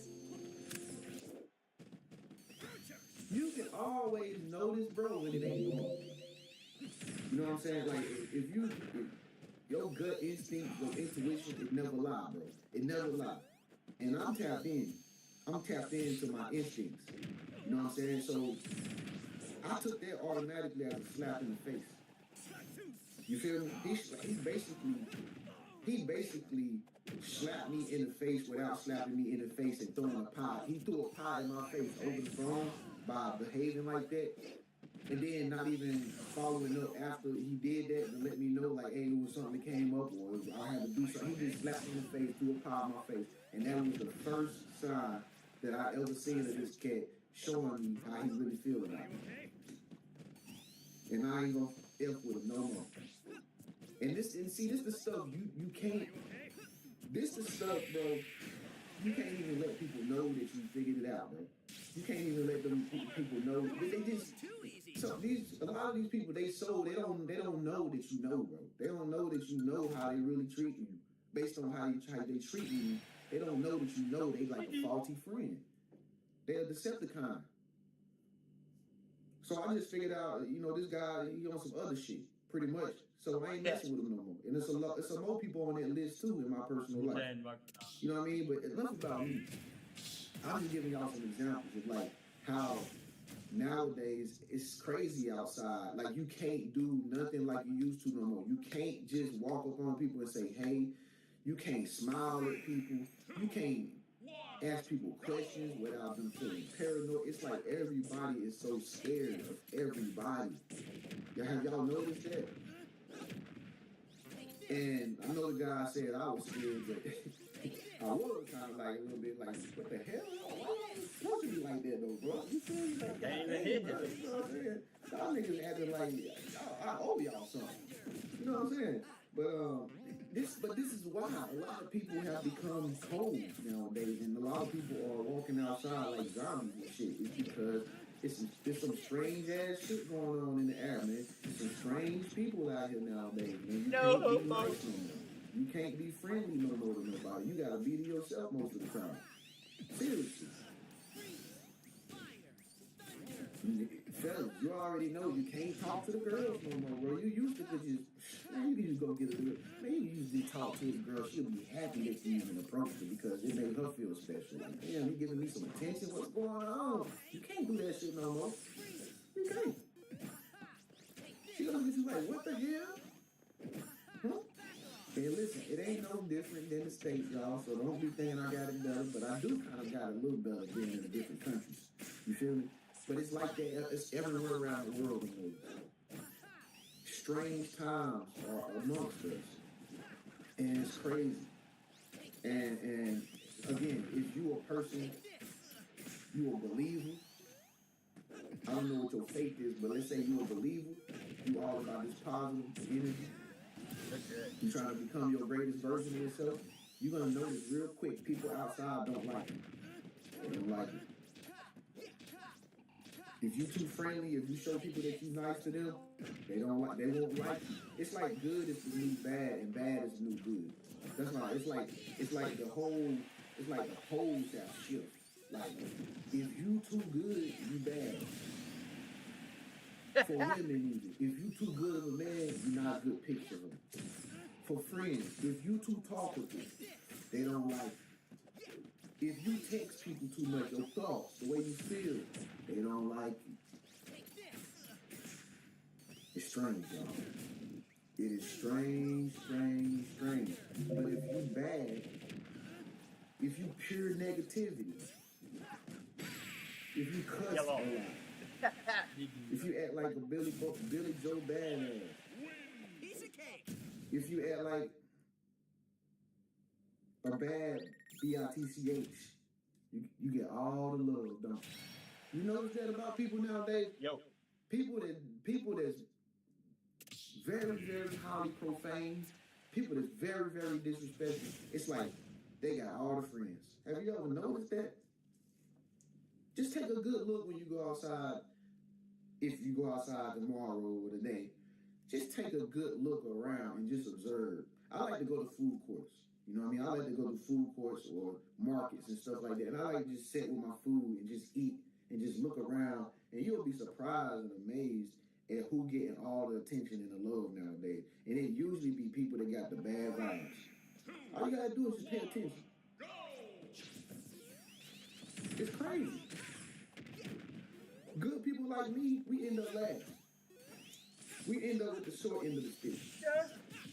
We the ones that get hated. We the ones that get hated. Seriously, and we doing the good work. We doing the good stuff. But, and so I know, like, if you like that, you ain't gonna be liked by people, man. I don't give a damn how good you try to be or how good you try to act. You will notice that most of the time, you will have to be by yourself. And like I said in my last video, you're going to have to stay at home most of the time. And drink some water. And become your greatest version by yourself. 31% of grills will go weenieless this summer. Don't become a summer statistic. Get outside stacked with Banana Boat.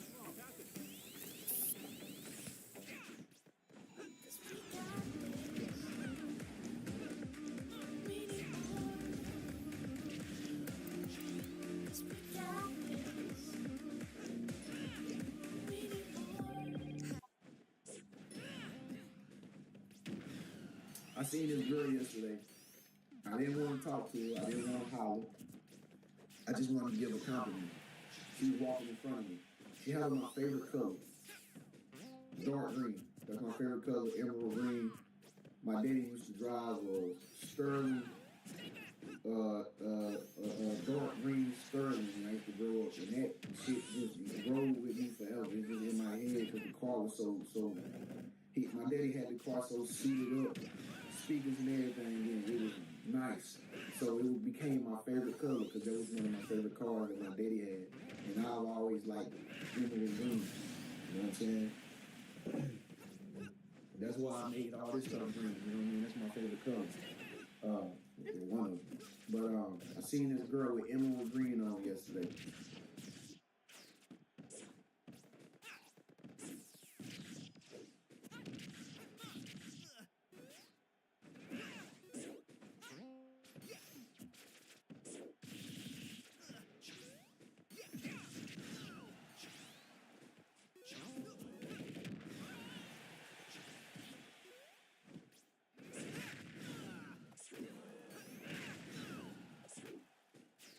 That affects me. Where I rent and I review. I'm your host, Uncle Tim. The suicide rates in this country are at an all-time high. People are giving up fast. They're tired. They're angry. They're frustrated with life.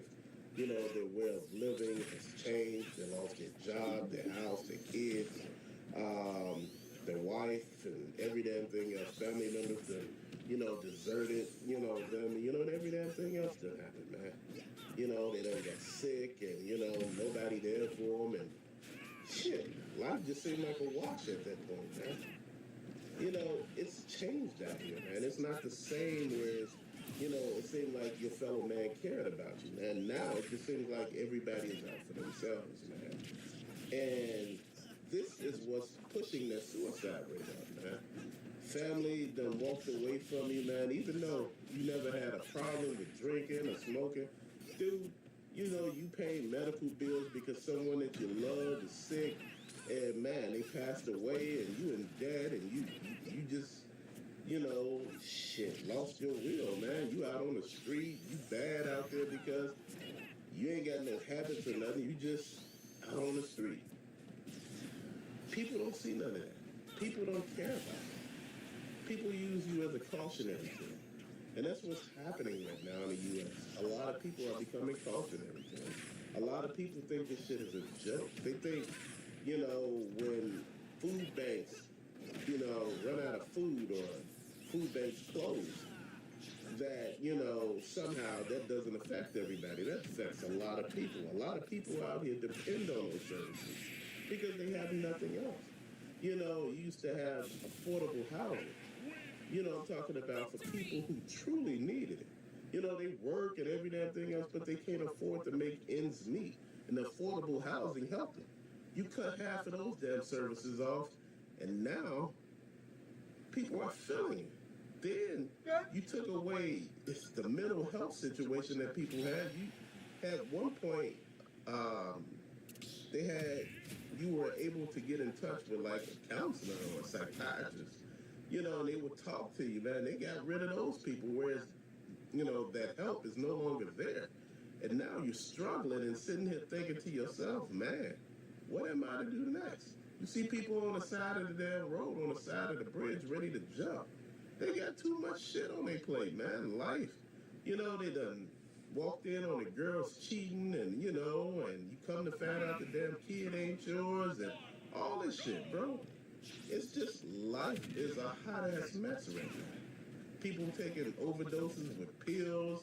They drinking themselves to death. Man, why? Because shit is real, bro.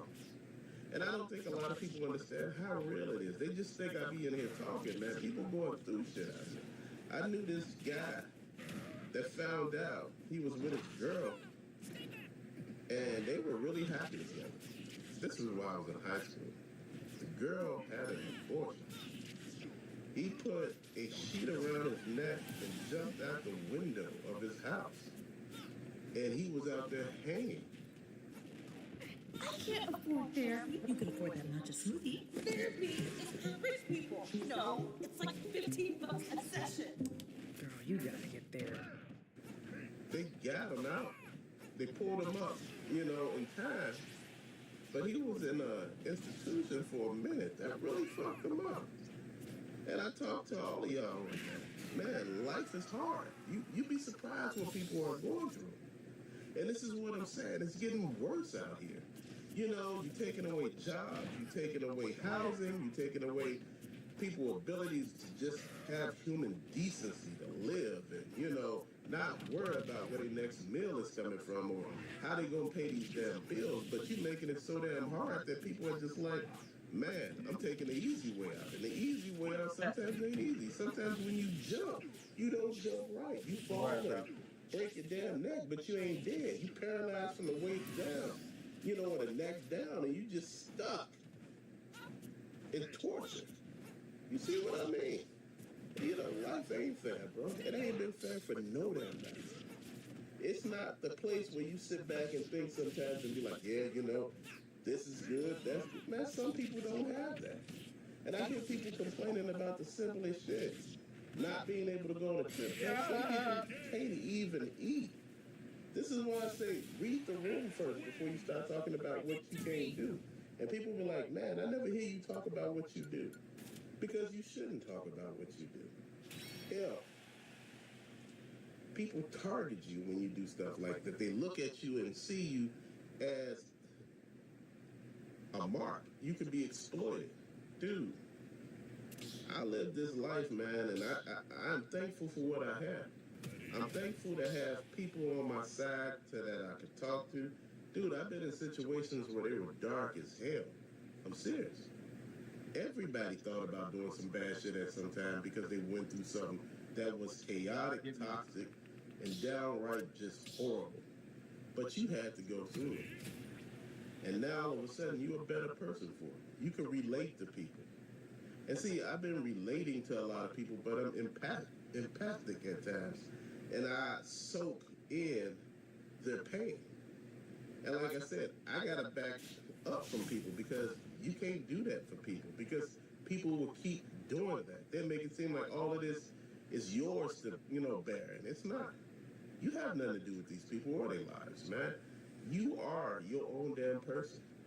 You are the only one that's cheerleading you in. You gotta make sure you understand that this shit that you think you've been doing and you've been out here being safe for everybody, trying to understand everybody, be, you know, the strong one. You don't have to be any of that. You gotta be who you are. You gotta understand at the end of the day, man, these people don't care. These people are treating you just like you are. You are a resource until you no longer one. It could be a job, it could be the government, it could be any damn body, your family. Everybody use you until they no longer can use you. And this is what leads to a lot of this, man. Bad breakups. You know, kids don't want to talk to you. You alone, and you know that shit happens. You know, people make it seem like suicide is something easy to do. It's not. It takes a lot to kill yourself. It's easy to hurt other people, but it's hard to hurt your damn self. But your self-preservation skills and your mindset kicks in, and it keeps you from doing that shit. But man, if you get past that, like I told you, depression is real right now. Dude, it's depressing out here. They're talking about starting a mandatory draft. What the hell are we drafting people for? Who are we fighting? We got all these damn robots, but we won't use the robots. We want to use the damn people. Newsflash, the robots cost more than the damn people. You know, even though you can make more robots, but it's easier to make more people. No, it's not. Shit, if you look at the population right now, it's not easy to make more people. Hell, the population is decreasing so damn fast that all the numbers that they're using right now are exaggerated. They telling you all these people in all these damn countries, those numbers are not true. They telling you it's like 1.5 billion people in India, close to 2 billion. Yeah, right. It's not that many damn people there. It's people all on top of each other, but it's not damn near 2 billion. I say about 1 billion. China, I say about half a billion people. The United States, I say it's about 150 million people here to 200 million. It's not the numbers they're telling you any damn way. That's posturing. They're posturing to other countries to make themselves look bigger. That's all this shit is. And guess what? It's not working. Hell, Canada begging you to come there. If you young and can have kids and willing to pay all of these damn taxes and, you know, you career-minded and shit like that, they're willing to take you. Why? The population is dying off. Man, Americans, just like every damn body else, start realizing the value they have. Dude, you could go anywhere and succeed, but we choose to stay here and put up with shit. Because, see, that's the way we were groomed. This, and I'm going to say that word real easy again, groomed. We were groomed to be docile. We were groomed to actually put up with shit and not ask questions. And it was the people that was in charge that did this shit to us, that made us very, for using better words, they made us complicit. They made us care about shit that didn't even matter, man. Well, you know, the government needs your help and you don't want to help. You over there trying to help the government. Government ain't did shit for you. They done took everything you own and you just sitting there crying, talking about, oh man, I ain't helping the damn government. They really need me. Man, please. Suicide rates are up. Poverty is up. Homelessness is up. Shit, famine is up. Just every damn thing is up. And what else could you do? And people sit here and talk and say that's all you do. If you're thinking about selling your house, but the whole process feels like a nightmare, listen to this. We buy houses exactly as they are. That means no.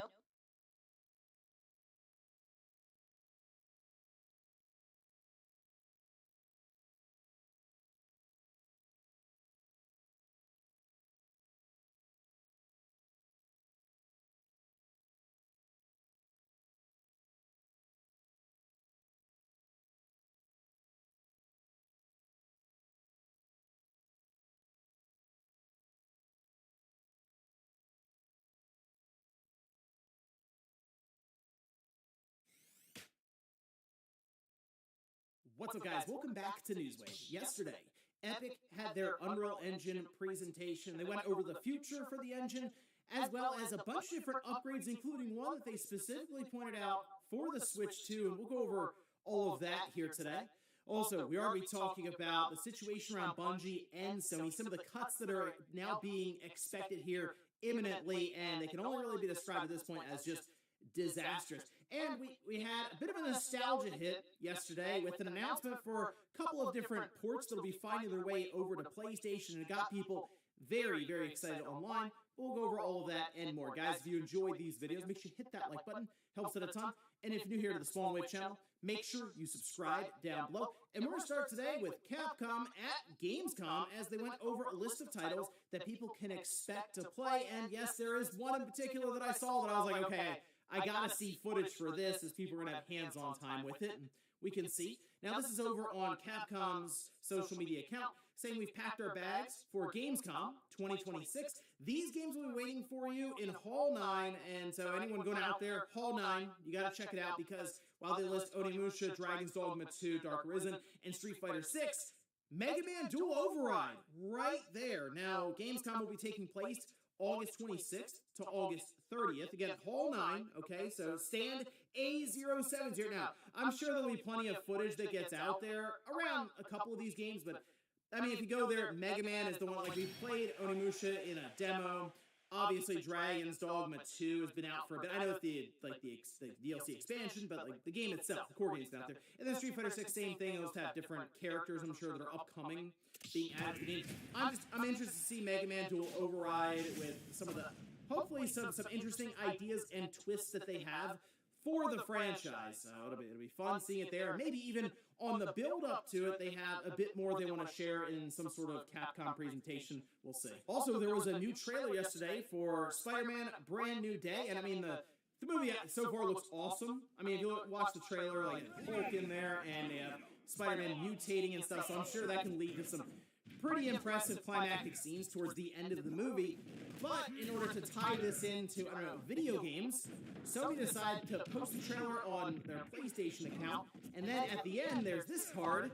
Yeah, there's a new suit that'll be going into the PS5 and PC version of Spider-Man 2. It's a new suit that's inspired by Spider-Man Brand New Day, and it'll be available in-game July 28th. Of course, we'll be seeing the movie itself in theaters at the end of July, so this just kind of syncs up with that. And yes, the suit is free. I mean, it's really just there for cross-promotion, to be like, oh yeah, that's right, there's a new suit in the game. Also, I'm going to go ahead and see the movie, which the movie is expected, as I think many figured, to make a ton of money opening weekend. And so this is just one more thing in terms of marketing for Sony.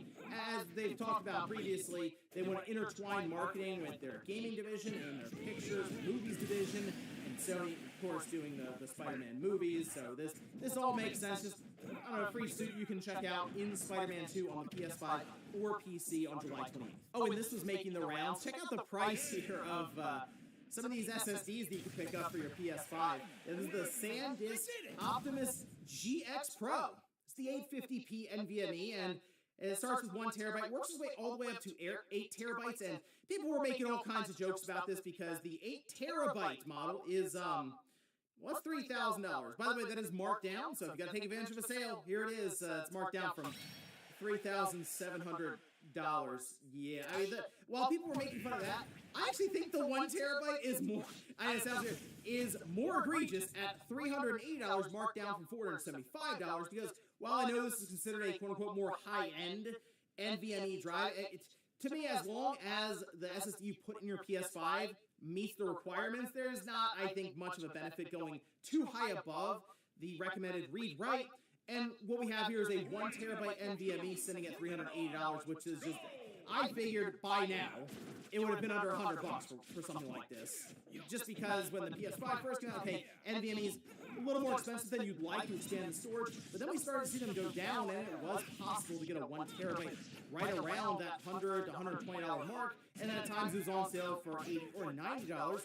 And now here we are with double the price, and in some cases for ones like these is like $300 to $400, which, yeah, it's quite unfortunate just where the market is right now with DRAM. And guys, with some of the quick news out of the way, let's get into the bigger stuff. Let's start right away with Epic and their Unreal Engine presentation that happened yesterday. It was over the course of 2 hours or so. And during this time, they discussed Unreal Engine 5.8, the future for Unreal Engine 6, and then the far future for where Tim Sweeney thinks things should go, because AAA gaming right now, development, budgets, the whole thing, sales, it's just unsustainable. That part I can agree with, just based on the trajectory we're on. His solution, though, kind of concerned. And I think I'm going to go over that in a separate video, because we'd be here like all day. If I was going down everything here that they showed off. So it was quite a bit, and of course, people who develop completely with Unreal Engine probably have a lot that they can pick out from this, but I will go over some of the high-level points that I thought were kind of interesting from this, all right? And, like, we could see some of the presentation here. They put out an entire highlights video for it.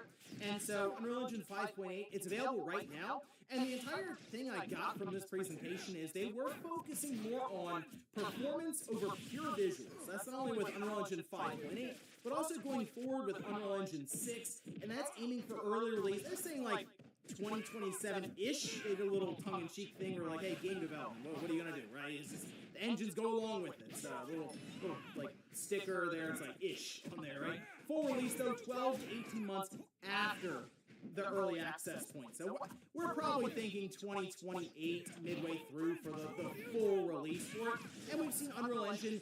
Typically, they line up pretty well with these console releases, and we're thinking PS6 and Xbox Magnus will be around in late 27, like sometime in 2028, so that seems to make sense. Now, while we were going down the list of different points here for it, Lumen Light is a lower cost global illumination, which they say twice as fast as Lumen High Quality. It means that games that rely on global illumination for artistic purposes can run on Nintendo Switch 2 at 60 FPS. It's also supported on PC, and this is the thing, right? We've talked about Unreal Engine. It can be pretty heavy in terms of some of the features and the graphical ability of it. It also takes a toll on the hardware, and we've even seen like a lot of stuttering issues. This is like the big sticking point for people when they see the Unreal Engine logo pop up. You know the visuals are probably pretty good. We have got to the point where literally anybody can build a fully working app without knowing how to code. This is Base 44. This is a first look at the current industry-leading AI app builder, and you wouldn't believe the kind of apps that people are creating. Smart nutrition apps, inventory trackers, onboarding tools, you name it. And if the only thing stopping me from making the app is the idea, why not build an app that gives me endless app ideas? So let's make it. Pro tip, I draft the full app spec in ChatGPT, and then I drop the prompts directly into Base 44. It gives me super detailed structure. And here it is. Everything I laid out in detail as it goes. This is pretty awesome, but I want to make it playful. So I'm going to add a swipe left and swipe right interface. The same usability we all know. Now I'm going to add one more feature. So every idea that I favorite will turn into a kickoff prompt to start building the app itself. And that's it. Just come up with your idea, any idea, and Base 44 will do the rest. So go to Base... But it's also going to be kind of rough at times, depending on just where the optimization is with that developer, or just Unreal Engine in general. So I like the idea of them talking about how they're trying to make it lighter on the system, especially for the Switch 2.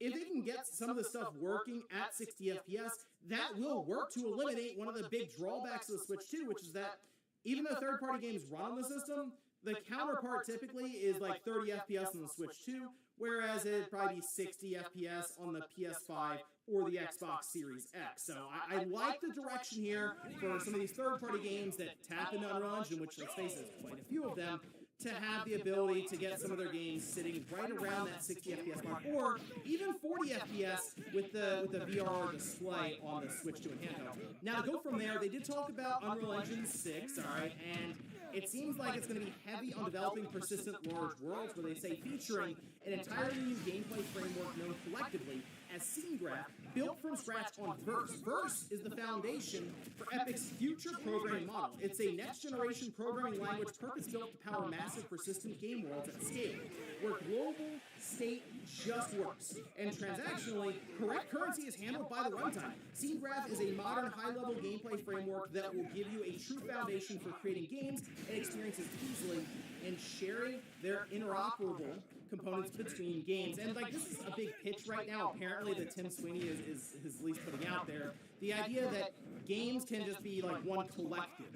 So you can have assets, as in like you buy something in one game and it works in another, which we kind of heard the spiel years and years ago with NFTs, if you remember that. Ubisoft was like really into this.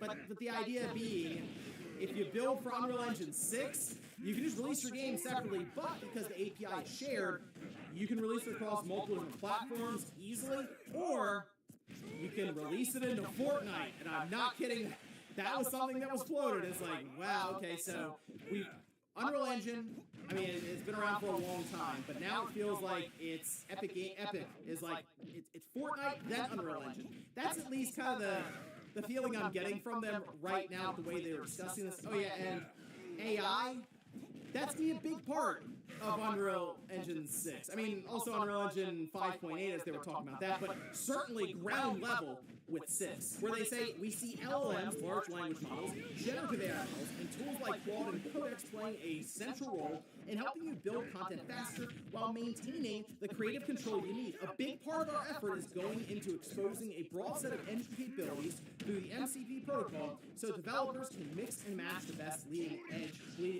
edge models and build custom integrations of all sorts on open Unreal Engine 6 MCP foundation. And they show it there where you have, like, off to the side, almost the AI chatbot Codex, what have you, and you're typing to it, it's working on stuff while you're working on stuff. And I get the idea is that it will work to speed up development. That's, I mean, the overall hope.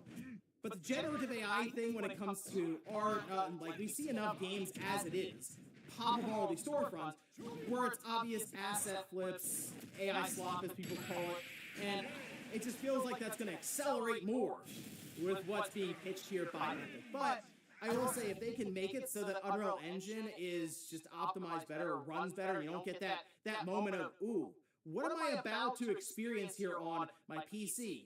Or really at this point on any of the consoles when that Unreal Engine logo pops up, especially going into Unreal Engine 6. So, I mean, we'll see. Apparently 2027-ish, but most likely 2028. Next up, let's talk about Sony and Bungie. And, I mean, we're kind of bracing for the news, the headline to pop up that's like, yes, Sony is, at this time, making massive cutbacks at Bungie. And they've already made cutbacks. They've even spun off entire groups of developers and brought them into Sony as they were incubating, I think, gummy bears and formed Team LFG. But in this case, it sounds like they are going to just be laying off a significant portion of Bungie. So, like, we can see this.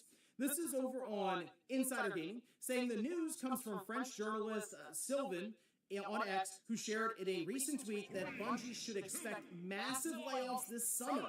He went on to elaborate that based on what he's hearing, at least 50% of Bungie staff could be affected. Now, when I hear Bungie, I think of, like, Jason Schreier or Paul Tassi. Usually they have the in at the studio. Neither of them at this time have tried to estimate the number of staff that will be affected. So, I mean, I think this is more an estimation, but if we're going with 50%, that's like 400 developers or just staff at Bungie being laid off, just like that. I don't know if it's going to happen all at once or it's happening in waves.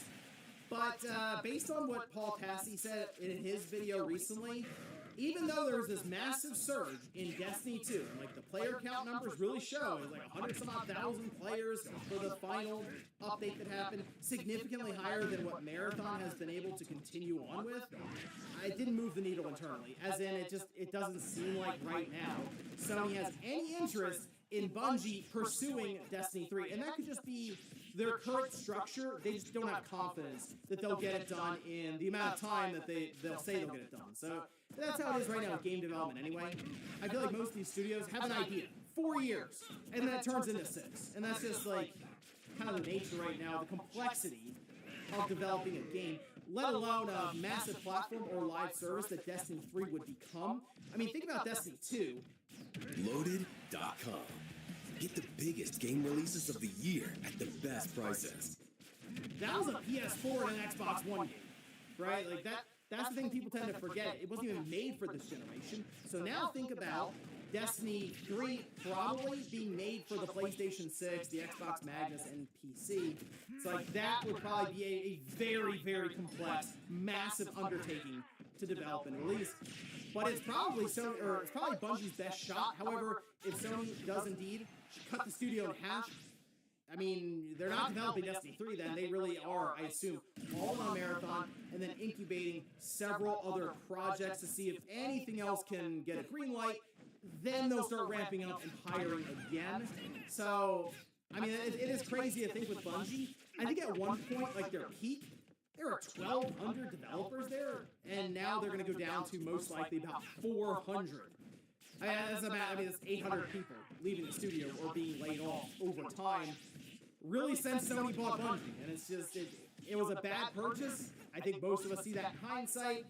And now here they are sitting with Marathon, trying to figure out some way to get it to the heights of where Destiny 2 was. You know, the game that they technically walked away from and did the whole end of life thing with. Next up, let's talk about a blast from the past. As we've already kind of mentioned, how behind the scenes it looked like Black Ops 1 and Black Ops 2 was appearing on Sony's server for the PlayStation 5, and that was weird because, like, you had to play the PS3 version of that game. It's obviously not backwards compatible. It had never been ported over. But for some reason, it was there, and it was being updated. And, like, there was multiplayer and zombies. But what are they doing? Turns out they are indeed porting this stuff to the PlayStation. And, like, we can see, they just threw this out there. Hey, it's official. The original Black Ops and Black Ops 2 are being ported to PlayStation in July, courtesy of our partners at Iron Galaxy. This is Treyarch. I was just kind of nonchalant, like, yeah, that's a thing. It's happening. No other details that I can see here. Although they did follow up and say both will include campaign, multiplayer, and zombies. They didn't even technically say PS5 or PS4. I mean, when I see porting to PlayStation, I will admit, I do think of PS4 in that regard, but maybe they go, hey, look, we're just, like, the PS4 is kind of old. We're already talking about PS6 soon. Do we want to spin up Black Ops 1 and 2 on the PS4, only to have to support it for a few more years, even into the PS6 life? So, I mean, we'll see there. Good to hear, though, that campaign, multiplayer, zombies, all of that will be included. But I have a lot of questions about this. One, what's going on with, I know the Xbox version is backwards compatible, but it is legitimately the 360 version that has, like, busted up servers and cheaters, and it's just not a fun experience necessarily because most likely you're going to run into people who are playing, which is cool as it is. But there's also probably going to be a couple of hackers in there that are just shooting through walls and flying all over the place, and just kind of kills the overall, what should be like the Xbox 360 vibe from way back in the day, right, the 2010 or so, and just throws it out the window. Although, I guess, kind of not as well because there were a lot of shooters back then, too. But the point is, if you're going to do a port like this, and I assume kind of have something that's built, not necessarily from scratch, but not have, I guess, rooms or servers that are reliant on what's currently being exported, wouldn't you do the same thing for the Xbox? And then people were also wondering, well, wouldn't there be a Switch 2 version? Like, what's going on? So it's a little odd to see just the announcement for PlayStation, although when they announce when it gets released, and like, I'm gonna check it out because that should be a lot of fun. Again, very, very nostalgic there, especially with Black Ops 2. That was the one that I really remember with zombies and playing online. It was a great time. Also, if you look at them putting this out there, this message, almost 11 million views, tons of interaction, almost like, hey, people do miss old school Call of Duty. Maybe that's something they should pursue just a little more. And in our last bit of news, let's talk about the Adventures of Elliot because it's out today. Well, reviews went live yesterday, which we can see. Now, this is over on Metacritic. It's currently sitting at a 79 on the Switch 2 and 82 on the PlayStation 5. Those two systems had almost the exact same number of reviews. But like we can look through here at a few of them. Noisy Pixel gave it a perfect 100, saying The Adventures of Elliot the Millennium Tales is a remarkable action-adventure RPG that blends heartfelt storytelling, rewarding time travel mechanics, and engaging combat into an unforgettable journey. PSX Brazil gave it a 90, saying The Adventures of Elliot is an excellent action RPG that clearly demonstrates its influences, but uses them to deliver a unique game. It shines in its combat, exploration, and a good story that makes every hour worthwhile. On the opposite end of the spectrum here, we have Slant Magazine giving it a 60, saying there's a gripping experience nestled in the final few hours of the game when its world and its sweeping history becomes your oyster. So I guess they're implying that it takes a while to get going, so okay, at least at the end of the game it gets better. IGN Spain gave it a 70, saying Adventures of Elliot stumbles at times on the journey it sets out to take, but following Elliot and Faye on their adventure through the ages is still a great idea for any fan of classic RPGs. Now, the game itself has a demo. You can download it, you can play it, and your save data should carry over. I played some of the demo and I said, nope, I'm good, I'm sold on it. I'm just going to wait for the full game to come out, and I'm going to pick it up today. But what I was taking away from it was kind of an old school, like almost traditional Zelda, like the old isometric Zelda from like Link to the Past. That's at least the vibe I was getting from it, and I saw many reviewers kind of mention that. So great, that's what I was looking for there. And of course, that HD 2D style I think serves well for this game, based on at least some of the nostalgia they're trying to tap into while having some of the modern graphical effects on display. So yeah, I'll be picking that one up right away. But that was also my question for many of you out there who be checking it out, which we can see that here in the poll. So you guys are just like State Farm, right?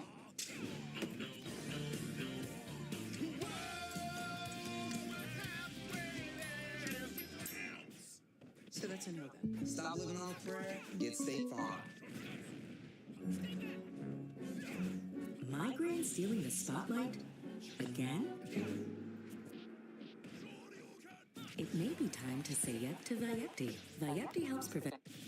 Where I asked, are you picking up Adventures of Elliot from Millennium Tales? And, okay, 14% are just getting it ASAP, but 42% maybe later if there's a sale, and 44% just not interested. So more than half of people are at least interested in the game. But I get it right now, especially, there's just a lot of games about to come out, and this is, you do it kind of picky, right? You go, okay, here's a couple of games I'll be getting. Like, these are must-haves. I don't know if The Adventures of Elliot is a must-have when, I'll say, it'll probably be on sale by the end of the year. Like, when Black Friday or Cyber Monday roll around, I think this game is $60 right now. It wouldn't shock me if it was a $30 game, a $25 game, physically even. And on the Switch, too, it's a game key card, so that still gives me pause when I see it. I'm like, okay, so... That's the thing. This might be one of those games that people just go, you know what, I'll wait. When I can pick it up cheaper, I will. But I'm going to be picking it up today to check it out because I enjoyed the demo quite a bit. And if nothing else, it's worth at least downloading and just seeing what you think there. And we'll finish up the comments of the days you're seeing here. This is from, I think it's supposed to be 6-7. Hey, you know what? It's creative. I'll give you that. Says eShop could use a filter for the AI slop. Steam has great filters. If I could just block the publishers that are pumping it out, I'd be happy. So this is going to become complicated, we'll say, in the future. Because as we just talked about, Unreal Engine 6, it's going to have AI just integrated completely into it. Unreal Engine 5.8, already kind of implementing that in. But like Unreal Engine 6, everyone who makes a game with it, I guess they're going to be flagged for AI. Maybe that's why Tim Sweeney was complaining about it, like last year? It's like, what do you need this disclosure thing when everyone's going to be using it? And in a way, he's not wrong, because like the Steam Next Fest thing happened, and people went through and realized, wow, more than 1,500 games have the AI disclosure tag on it. So once you start thinking about that, and you start checking off, remove games that use AI to be made, you're probably, at some point, going to be removing 80 to 90% of games, and the ones you're left with, you're going to be like, oh, what is this? So I'm just letting you guys know now, and I've been letting you guys know for a while, a lot of the games that you're probably going to be playing here soon were probably made with AI in some way, and you'll find out years later at a GDC. Or, yes, you will find out ahead of time, and then you'll have to sit there and be like, man, it looks good, but he uses AI. But man, it looks good. You're going to be back and forth on that, so it's, I think in like 5 or 6 years, certainly halfway through next generation, I think a lot of people just be kind of accepting of the idea of AI being used to create games, because pretty much all of them will be doing it by then. And ladies and gentlemen, that's going to do it here for Newswave. If you enjoyed this video, guys, hit that like button. If not, hit the dislike. Leave comments down below about everything we talked about here today.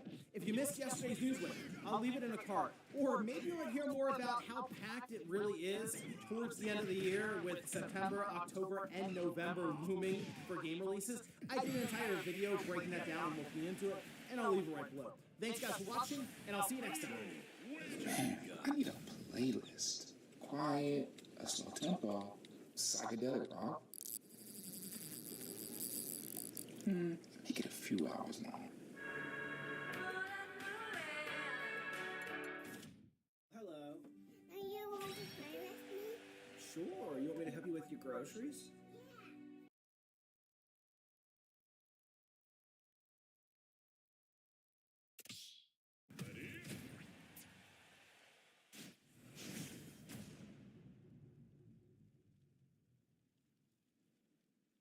Speed, let me tell you something. I Show Speed just showed his true colors. Nigga, this is some real fuck shit, bro. I'm happy you got your little tour going on and everything, but you did this shit right after Kai Cenat announced his Streamer University 2 and his big return back to streaming, nigga. ISO Speed has got caught lacking. He left his live on and everybody could see him sitting there eating his food. Bro, Speed and Kai's conversation at the Streamer Awards just felt so forced. No shade, but Kai only wanted to check in with Speed to show off his 4 awards that he won and to also look PR, hence why they took a picture together. iShow Speed is one of the biggest content creators on the planet right now. Y'all mad because Speed is doing a tour after the World Cup? And it just so happened to be at the same time as Streamer University? That is not fuck shit. That's called competition. That's called... What the hell? That's like you calling me a nigga because I'm trying to win the championship and so are you. Like, I'm just supposed to sit back and just let you have all the motion, or I'm supposed to come try to get my own motion. Plus, Speed has been knowingly associated with FIFA and soccer and the World Cup, and I think he loved Messi or one of them niggas. It's like, stop that, bro. Don't like Streamer University. The whole world don't got to stop because Streamer University is going on. Speed. Everybody don't have to be a part of Streamer University. They can have their own thing going on, bro. Like, what the hell? He don't work for Kai Cenat, nigga? He has toured continents, collaborated with FIFA presidents, broken records, and built a global fan base that most creators can only dream about. And somehow, Kai Cenat fans are genuinely mad at him. Not for a scandal, not for something he said, not for anything that would actually make sense. They are mad at him for simply existing at the same time as Kai Cenat. Now, before anything else, let me be clear about something. This is not about a beef between Speed and Kai themselves. These two have history. They have collabed. They know each other personally. This is about the fans, specifically Kai Cenat fans, who have decided that Speed is their enemy and have been on a quiet mission to take him down. The problem is, Speed has matured. He moves carefully now. He does not give people easy ammunition anymore. So what do the fans do when they cannot find real dirt on someone? They start making some up. So long story short, Kai Cenat announced the 2026 Streamer University. His big event, his big return to streaming, his moment. Around the same time, iShow Speed announced his FIFA World Cup streaming tour. The World Cup had literally just kicked off 2 days prior, and a Kai fan, a grown man by the way, older than both Speed and Kai, recorded himself absolutely losing his mind over it. Now listen, look at this stupid ass post. This stupid caption. iShow Speed just showed his true colors. Instead of what? Older than both. Instead of congratulating Kai Cenat on his big return with Streamer University, he drops his own trailer to try and take away from the moment.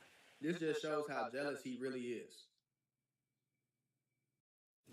75% of summer flings won't get their fling on this summer. Don't be... So, when a new iPhone come out, Androids can't have their own phone, huh? When Jordans come out, Adidas can't drop on the same day as a Jordan. When Drake drops, Kanye West can't drop an album on the same day? Or around the same time? So because Kai Cenat has Streamer University, Speed is just supposed to sit down and just let him have all the motion, let him have all the viewers, all the streamers. Or is he supposed to compete? Listen, y'all, YouTube and Meta might owe you up to $1,000 if you or your child.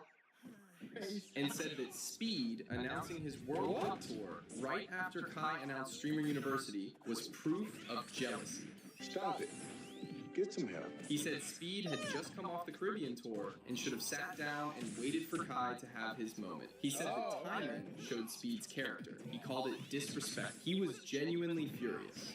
Speed, let me tell you something, nigga. This is some real fuck shit, bro. I'm happy you got your little tour going on and everything, but you did this shit right after Kai Cenat announced his Streamer University 2 and his big return back to streaming, nigga. The fact that you pop up right after showing that you got fucking marathon popping up right after too shows your jealousy, nigga. It shows the kind of character you are, bro. It was Kai's time to shine, nigga. You just got off the fucking Caribbean tour, nigga. You just got off of that shit, bro. You should have sat the fuck down and waited for Kai to have his fucking moment, and then you do this shit.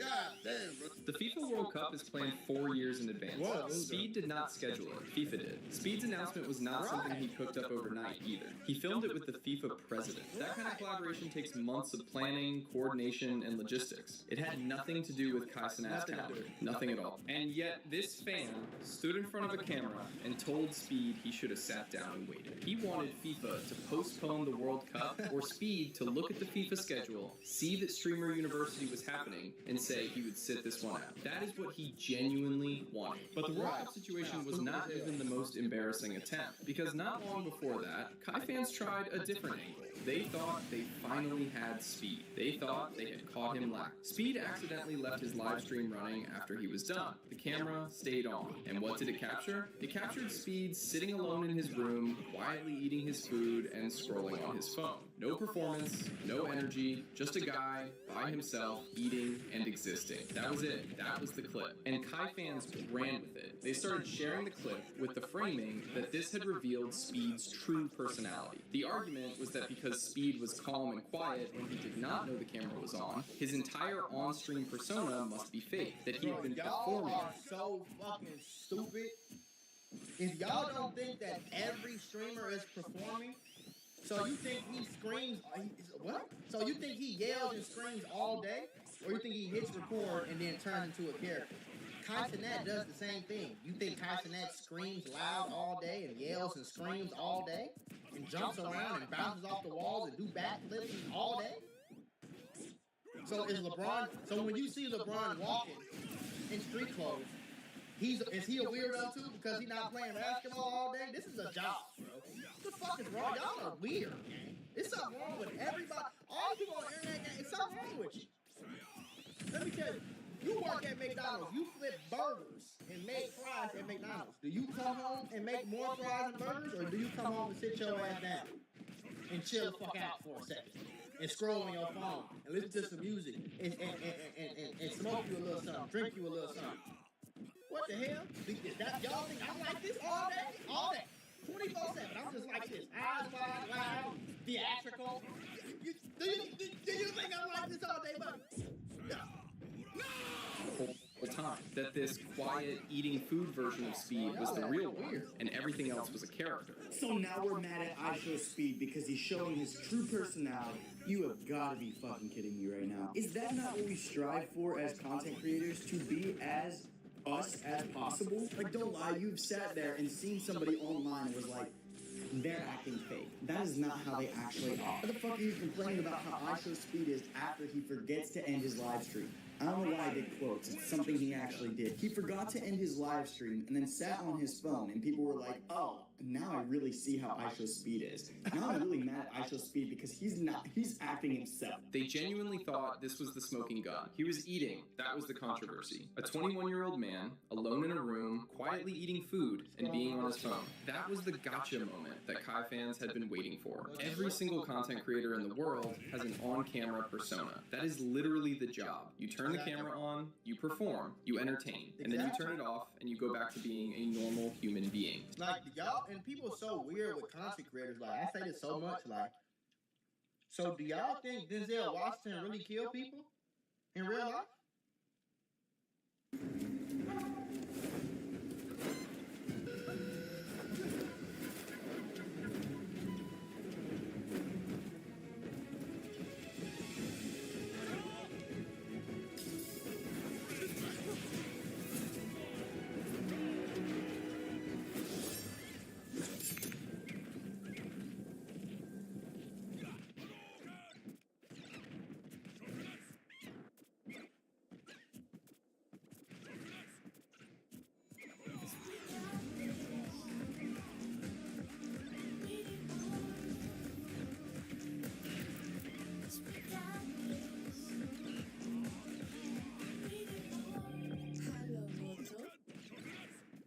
What the hell?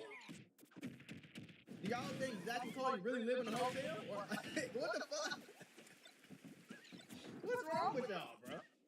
Speed is not going to be screaming at his dinner. He is not going to be doing backflips while he eats a cinnamon roll alone in his room at night. Nobody does that. But there is one interaction that actually happened between Speed and Kai in person at one of the biggest nights in streaming that most people glossed over. And when you look at it carefully, it tells you something real about how these two actually feel about each other. And it might not be what Kai fans want to hear. There's a night that most people in the streaming world remember, the Streamer Awards. One of the biggest events in the culture, where the top creators in the world all end up in the same room. Kai Cenat had just won 4 awards that night. 4. He was on top of the world, surrounded by cameras, surrounded by people, and everyone wanted a piece of him. And at some point during that night, Kai found Speed. And what happened next, if you were paying close attention, was one of the most revealing moments in the entire Kai versus Speed conversation.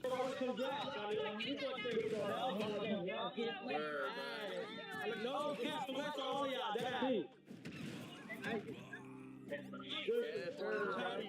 Good job on that. You get the real behind you, dog. You get the real. I know my second family. All day, man. Not yet. Nigga, Anfield phone, bro. I've been on that long working, bro. You know, like, y'all cut down my movies. You better get out. I ain't chasing, bro. On the surface, it looked like two friends catching up. They took a picture together, they smiled, it looked cordial, it looked warm. But if you actually watched the interaction instead of just seeing the photo, something felt off, something felt rehearsed. The whole thing had the energy of two people performing friendship for an audience, rather than two people who were genuinely happy to see each other. Bro, Speed and Kai's conversation at the Streamer Awards. Y'all are so weird, man. They just work friends, bro. That's all it is. They work friends. They not besties for the rest. Man, my people spitting when I'm just shut the fuck up while I'm chewing. But they not besties for the rest. Just like you probably ain't never been to your coworker house before, or your coworker probably ain't invite you to their wedding. But y'all fuck with each other when y'all at work. Y'all kick it. Y'all go eat. Y'all might do this, do that. Everybody ain't real close personal friends like that, bro. Like, you know what I'm saying? It seems like they cool and cordial to me. But y'all want them to be best friends and brothers forever and faux lifers and shit. They streaming friends, bro. I don't think they do too much kicking it if it ain't got nothing to do with work. And that's okay. The fuck? Y'all ass is weird, bro. Just felt so forced. No shade, but Kai only wanted to check in with Speed to show off his 4 awards that he won and to also look PR, hence why they took a picture together. Speed is so genuine, the first thing he said to Kai was he told him to start answering his phone, and Kai went around it saying he's been busy working. Bro, they're both the top streamers in the world. How is Speed able to call and text Kai multiple times with his schedule, but Kai can't? Because that's Speed and that's Kai. You don't know what's going on, bro. You don't know these people. So it's very weird for y'all to come on here and tell another motherfucker what's going on in his life. What the hell? Some people don't be on their phone. Some people just don't, bro. My phone has been on D&D for weeks. And when I tell a nigga I ain't been on my phone like that, they don't believe me, but that be the truth, bro. I don't check. Sometimes I don't check messages. I don't go on Instagram. You know what I'm saying? I don't do that. You feel me? Sometimes I have real shit going on. I don't want to talk to nobody. So Speed is genuine, but Kai Cenat ain't genuine. Are you saying that because everybody else on the internet is saying that, or are you saying that because you know both of them and you there behind the scenes or whatever the case is? Like, you don't know, bro. You just making shit up. Answer him back. Dude try to say it's because he's been busy watching anime. Ironic, isn't that Speed's thing? The funniest part of Speed asked him, is he really watching anime?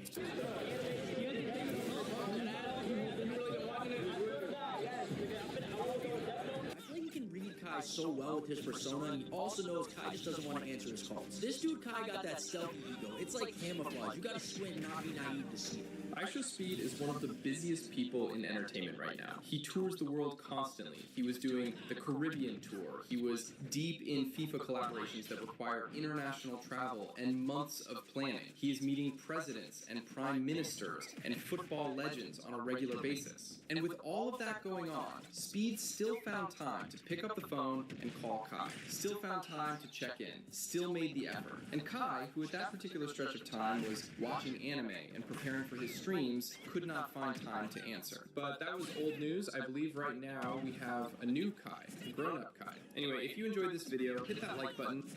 I don't know. I just think niggas let people do the fuck they want to do, gang. You can say what you think and all that, but when you get on here and try to make statements of facts, you don't know these people. If that's your opinion, that's your opinion. But that's what it seemed like to you. That's what it seemed like to you. Don't get on here and try to act like you know exactly what's going on. No, you don't, bro.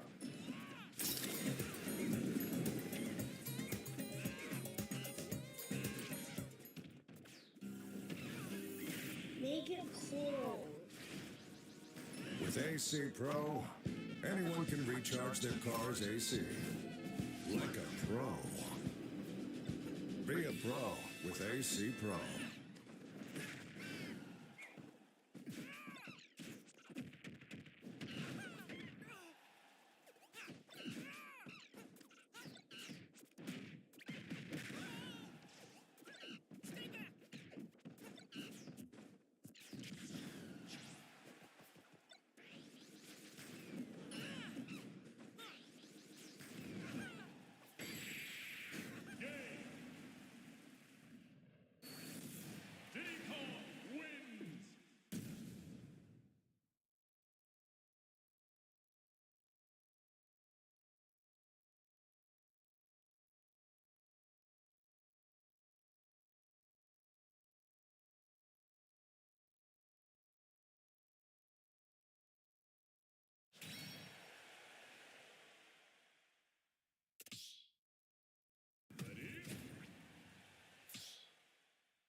You in a situation, but you ain't mad enough at yourself to get you up out of that situation, man. You sitting up here trying to blame everybody else for your mistakes, blame everybody else for your shortcomings, blame everybody else. Let me tell you something, man. This is your motherfucking life. Now, what the fuck you gonna do with it, man? Because as I look back over my life, let me tell you why, one of the reasons why I got mad at my fucking self is because, guess what? I put myself in that position.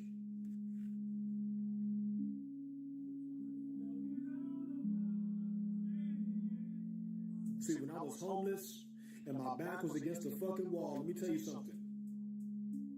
I knew then that, guess what? I wasted my fucking potential. All I can think about is the years upon years that I've wasted. Where I could be somewhere further in life. But let me tell you something. Ain't no excuses. I got to keep going where I'm at right now. And I'm glad that I'm in the position that I'm at right now. Because let me tell you what I did. I rebuilt my whole fucking entire life from that anger, man. Because if you ain't bad enough, you don't want it bad enough. If you ain't pissed off for greatness, you don't want it bad enough. You gotta want this as bad as you want to breathe.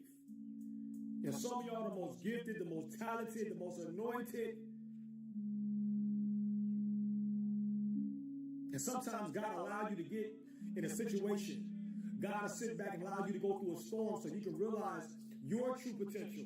I don't know any of this message.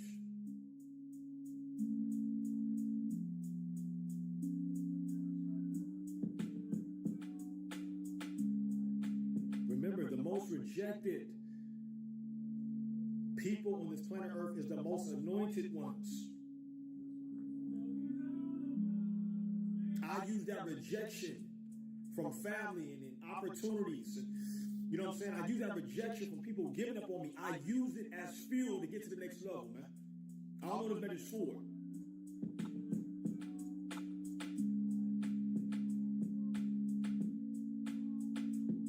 And you got to realize that, guess what?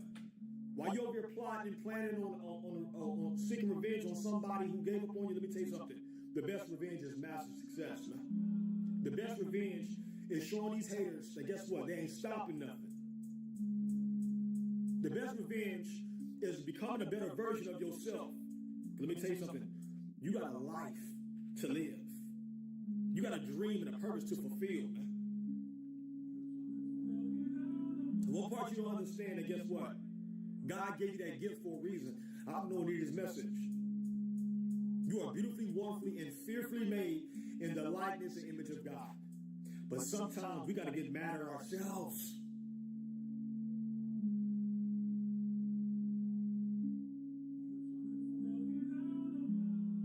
We got to point the fingers at ourselves.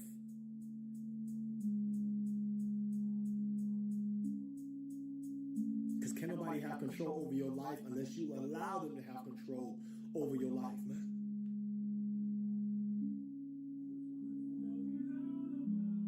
People, they call us weird and awkward and crazy because sometimes we just might talk to ourselves. But let me say something. Who else are we going to fucking talk to when our back is against the wall? Who else we going to fucking talk to? We ain't got nobody to call. Come on, somebody. Yeah. Who else we going to lean in and depend on? Nobody but God. Do you understand what I'm saying? Sometimes you got to look at yourself in the mirror and say, what's wrong with you? Sometimes you got to look at yourself in the mirror and say, hey, you know what? You better than that. Sometimes you got to encourage yourself and look at yourself in the mirror and say, hey, you know what? I am more than a conqueror. I can do all things through Christ, which gives me the strength. Greater is he that is in me than he that is of this evil, cold world. Let me tell you something, man.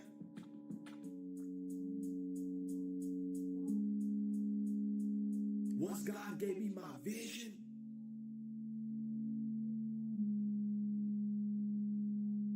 and he gave me my calling and my assignment, that was all he wrote. I can take it from here, Lord. Once God showed me my potential and my gift, because sometimes God, he allow you to work at some dead-end jobs for years and years at a time.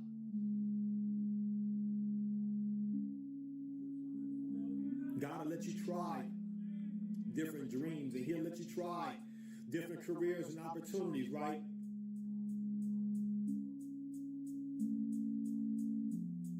And he'll sit back and he'll let every door be slammed in your face, because you know why?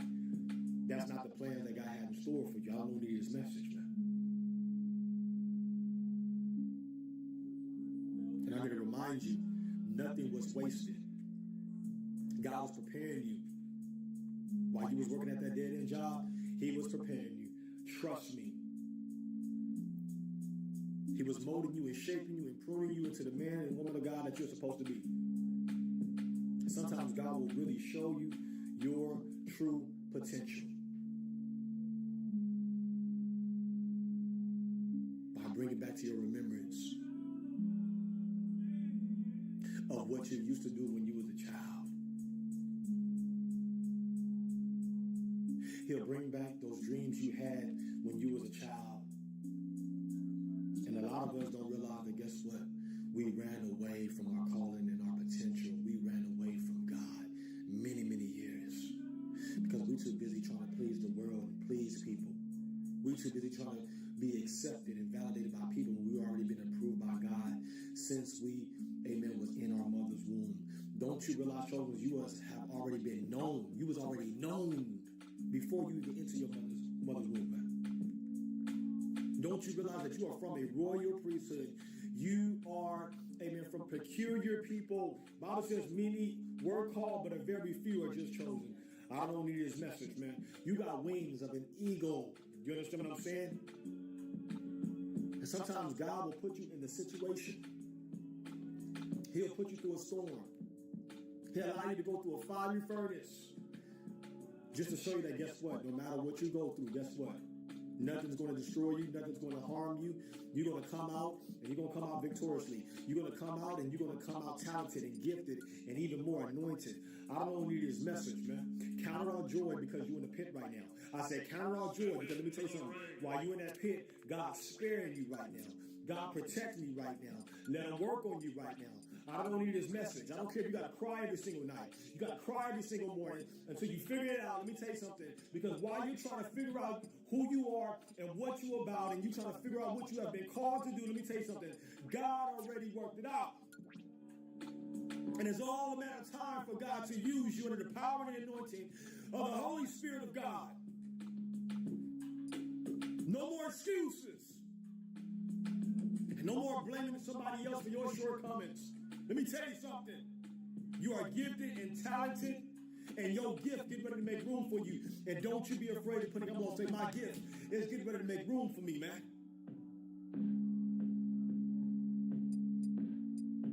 Do you understand that you don't survive all this hell? You don't survive too much hell for you to just die in a hallway? The door is getting ready to open for you. I don't need this message, man.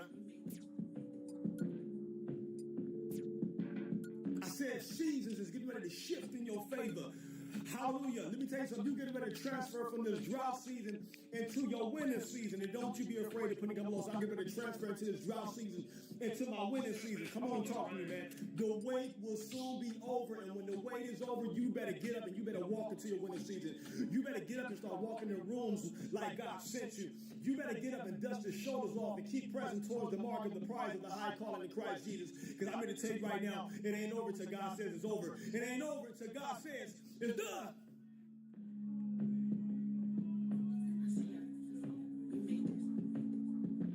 And that's the most gangster shit I ever did.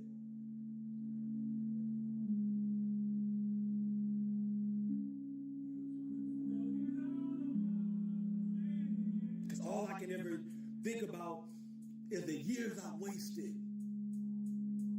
the time that I wasted, the people that I invested in.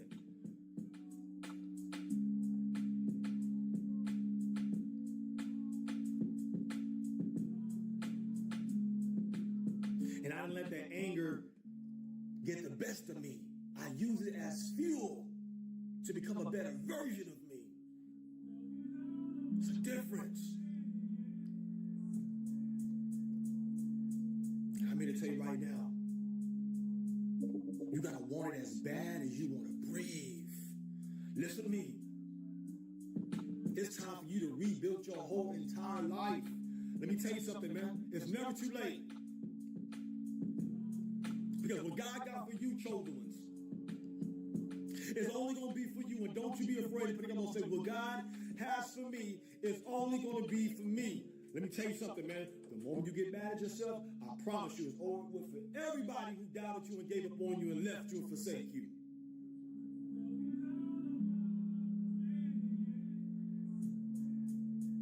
If you ain't pissed off for greatness, that means you okay with being mediocre. And I'm not just okay with just being mediocre. I got a spirit of excellence. And don't you be afraid to put it low and say, I'm not okay with being mediocre. I'm not okay with being average. Because I carry a spirit of excellence.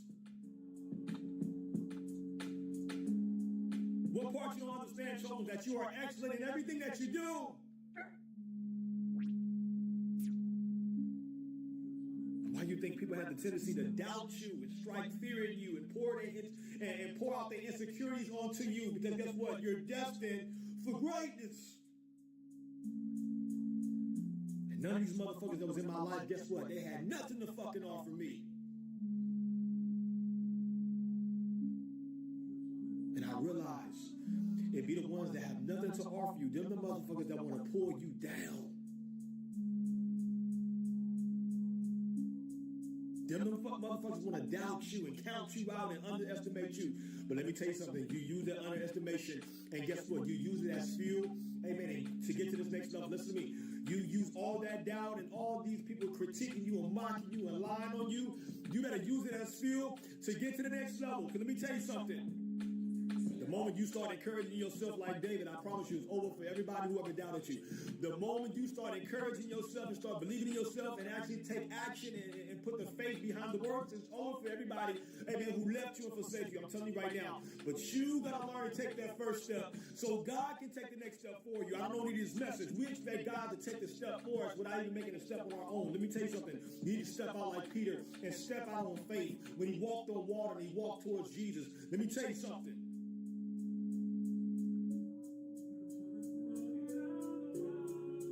Some of y'all are afraid to become a better version of yourself because of what people said about you and how they count you out. How they told you wasn't going to be the next big thing. But let me tell you something. For God did not give you the spirit of fear, but of power and love and of a sound mind. I don't want to hear this message, but sometimes God will put you, amen, in the pit. He'll put you through a storm. He'll allow you to go through a fiery furnace so you can realize how strong, how dominant, how gifted, and how talented you really are. I promise you, now God got your undivided attention. Let me tell you something. You better listen to that voice of God. And the voice of God is telling you to, guess what? Be ready. I need you to get ready because guess what? When I bring you up out of this pit, I'm getting ready to use you for my glory. I need you to be ready because when I bring you up out of this storm, I'm getting ready to use you for my kingdom. I need you to be ready because guess what? While you in this circumstance, while you're going through this fiery furnace, guess what I'm doing? I'm building you. I'm molding you. I'm shaping you. I'm building your character in private so that you won't crumble in public. I don't need this message. See, people don't realize how many years we was humiliated in public.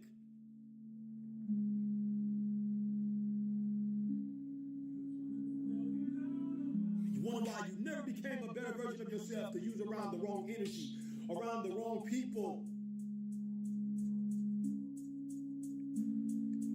around the wrong environments.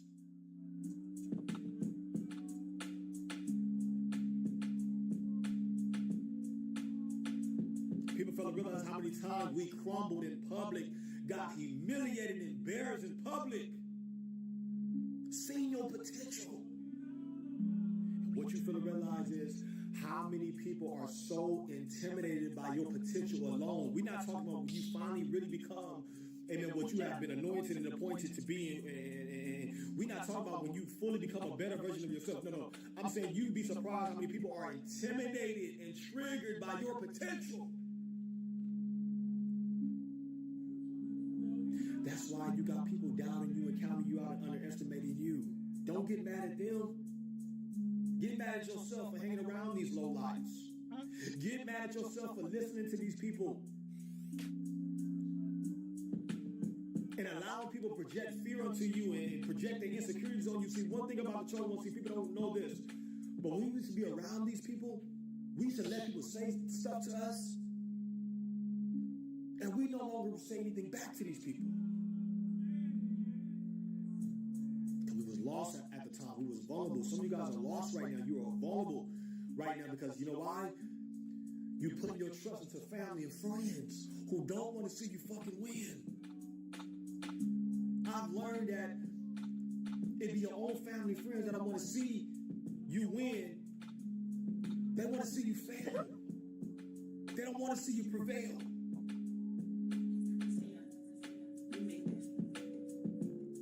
But I've learned it's all about what you think of yourself. It's all about how you encourage yourself. Hallelujah. It's all about, do you believe in yourself to get to this next level? Are you mad enough at yourself to get to this next level? Because let me tell you something, man. I was mad at myself. Oh, my God. I'm telling you, when I was in that pit, I cried many of nights. I cried many of years. Oh, I cried and I cried and I cried until I couldn't cry no more. And don't you be afraid to put it come a little sound and cry my last tear yesterday. Some of y'all cried your last tear yesterday, and you've been crying all night long because guess what? You done wasted so many years.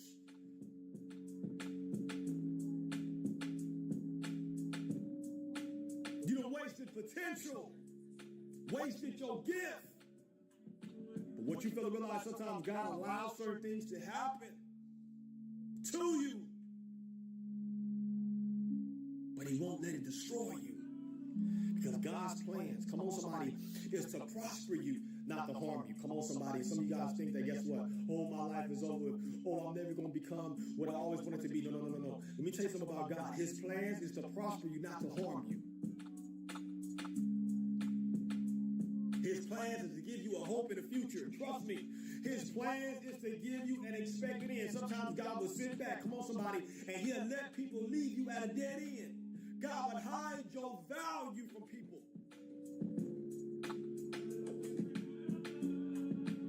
Because He knows people, they start to see your potential. They start to see your light. Day by day, night by night. And you wonder why every time you look up, you got to put up a fight with family. You got to put up a fight with friends. And this ain't been happening, amen, since a few years ago. This has been happening since you were a child. What part you understand that the devil, the enemy, has been following you and attacking you since you were a child? But I'm here to remind you and to declare and decree over your life that goodness and mercy has also been following you all the days of your life and will continuously follow you all the days of your life in the name of Jesus. And don't you be afraid to put it come low and say, goodness and mercy shall continue to follow me all the days of my life. And one day I will be reigning on my throne. We can't forget that, guess what? The devil, he come to kill, steal, and to destroy.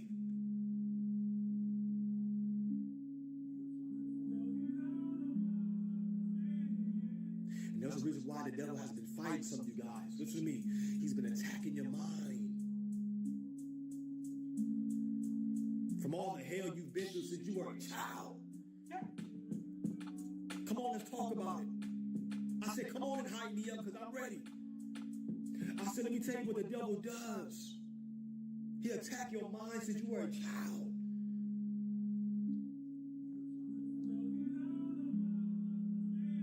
Then as you grow older, you slowly but surely begin to realize what you have been called to do for the kingdom of God. Because now as you got older, you got a little bit wiser. Come on, somebody, you got a little bit better.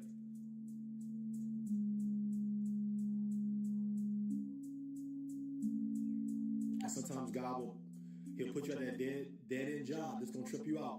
He'll put you at this dead-end job. Some of you guys working at this dead-end job, but guess what? He's showing you your gift at this job. Come on, somebody. That's why you never despise small beginnings. Come on, somebody. Don't you ever despise small beginnings. Let me tell you something. I thought it was over with for me. I worked dead-end jobs for 16 years, but I never complained. Oh, you guys don't know. I've been fighting spiritual warfare for 16 years, but let me tell you something. I never complained because I knew that, guess what? While I'm working at these jobs, God is showing me my potential. God is showing me my gift, and my gift was speaking. My gift was people. My gift, amen, was uplifting and encouraging people. And let me tell you something, children. All you got to do is get it right once. Come on, somebody. I said, all you got to do is get it right once, and it's over with. It's over with for the enemy. At first, you don't succeed. Let me tell you something. But pick yourself back up and try all over again, man.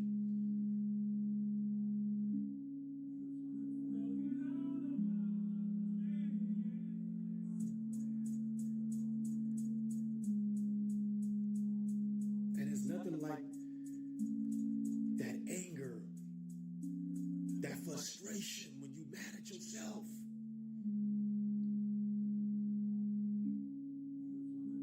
I'm gonna be honest with you, children. I can't blame nobody else, man.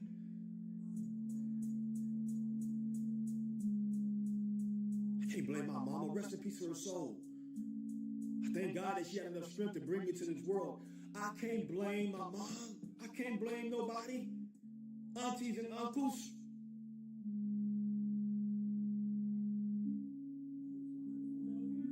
brothers and nieces and nephews and cousins and family members and so-called friends. I can't blame these people. This is my life. I'm responsible for my own fucking life.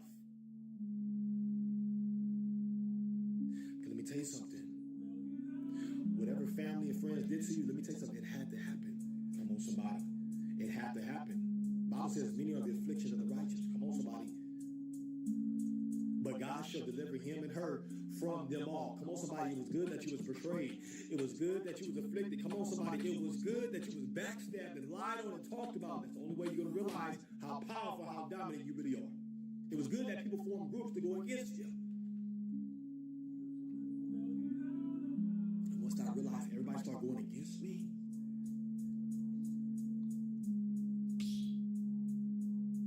once I realized all these job opportunities, they fired me.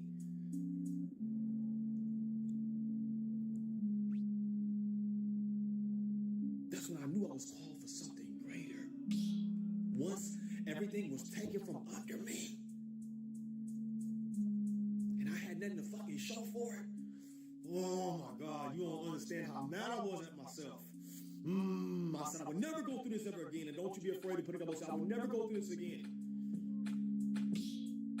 Sometimes God had to bring you back to the gift that you have been having since you was a child. God took me back to the time where I used to be in the bathroom and preaching in the mirror, but nobody was looking. Because I was afraid of what everybody was going to think of me. I was afraid what everybody was going to say about me. Now it all makes sense. See, this is what happens when you hide your gift from God. That's what happens when you hide your potential from God. And being afraid of what people are going to say about you. Being afraid of how people are going to think about you. Let me tell you something, man. I got over that shit.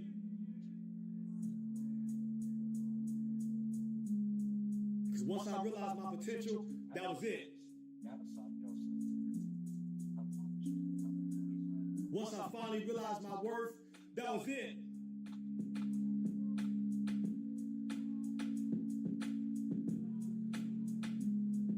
I don't care who didn't believe in you. I don't care who counted you out. I don't care who don't want to support you. Let me tell you what God will do. He will send destiny helpers to push you. He will send destiny helpers that see your full potential and tell you, hey, keep going, man. I believe in you.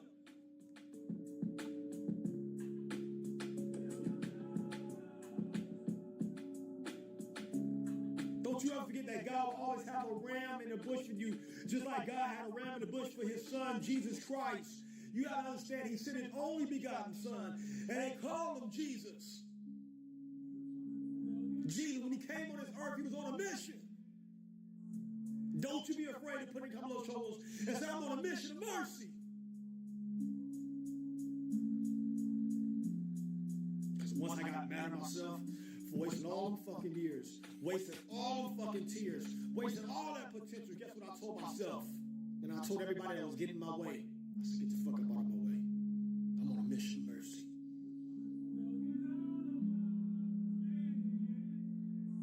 Come on, put it down below. Say, get out of my way. I'm on a mission of mercy. Instead of you feeling sorry for your fucking self all the time, you should be feeling sorry for because that doubted you. You should be feeling sorry for the people that gave up on you. You should be feeling sorry for people that never believed in you. Because I'm telling you, man, your comeback will be bigger than the setback, man. Come on and put it. Come on and say, my comeback will be bigger than the setback. Come on and put it.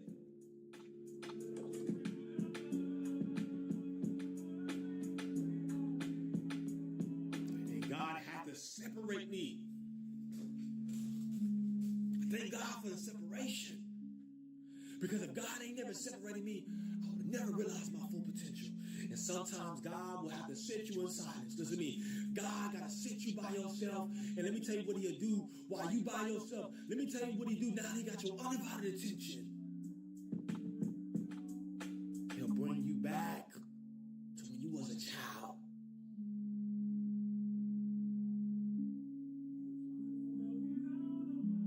And he will give you a vision all over again. Let me tell you something. The Bible says, train up a child in the way they should go. And when they grow old, they will not depart from the Lord Jesus Christ. And I don't know who needed this message. You got to understand, I was trained, I was raised in the fear and admonition of God from one of the best grandparents who ever walked this planet Earth. But my grandparents left me. Rest in peace to their soul. Let me tell you something. I found myself going astray.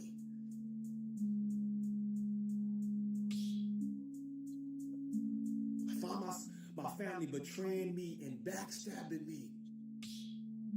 Found my family not believing in me. These motherfuckers didn't even want to show up to my high school graduation. It was a foster family that showed up for my high school graduation.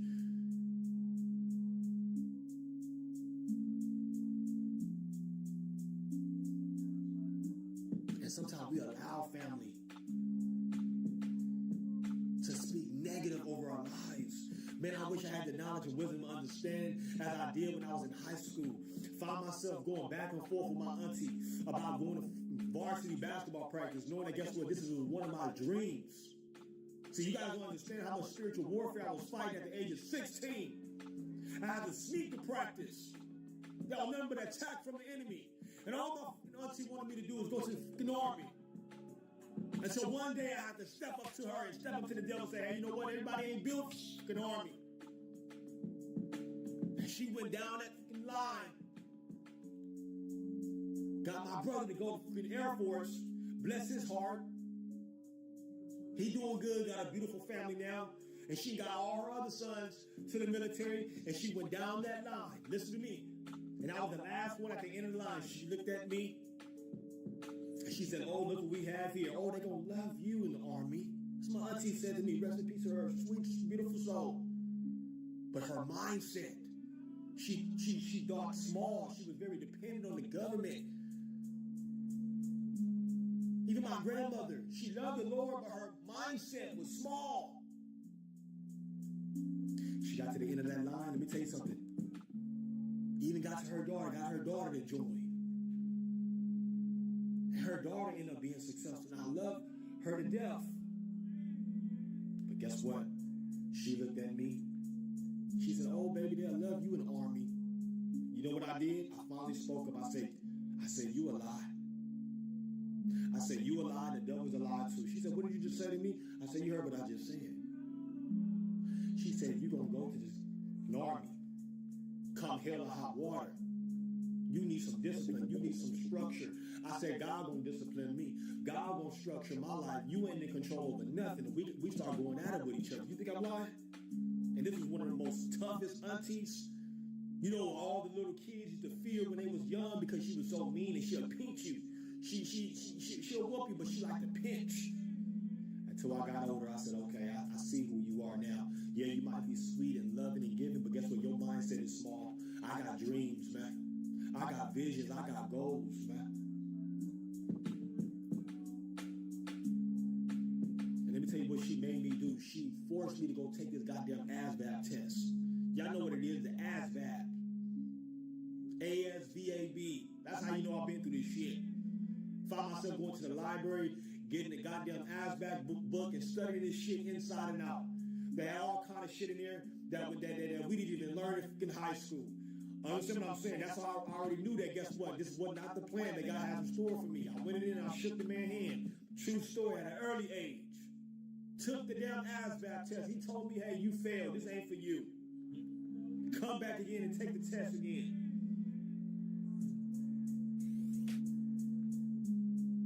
Got me confused and thinking, what I'm going to do in my life now, Lord? This is what I'm saying to God. What I'm going to do in my life now? I don't want to become a failure. I'm too early to go to the freaking army. I will never let nobody control me and my destiny.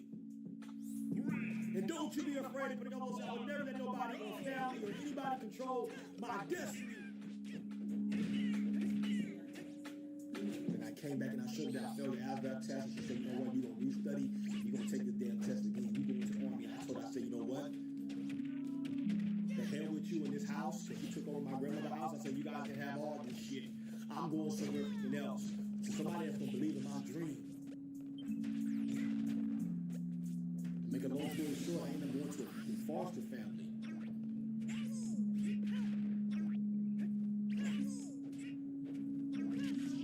That's spiritual warfare was for me at the age of 16. And just imagine I had to figure all this shit out. From the age of 16 to the age of 30.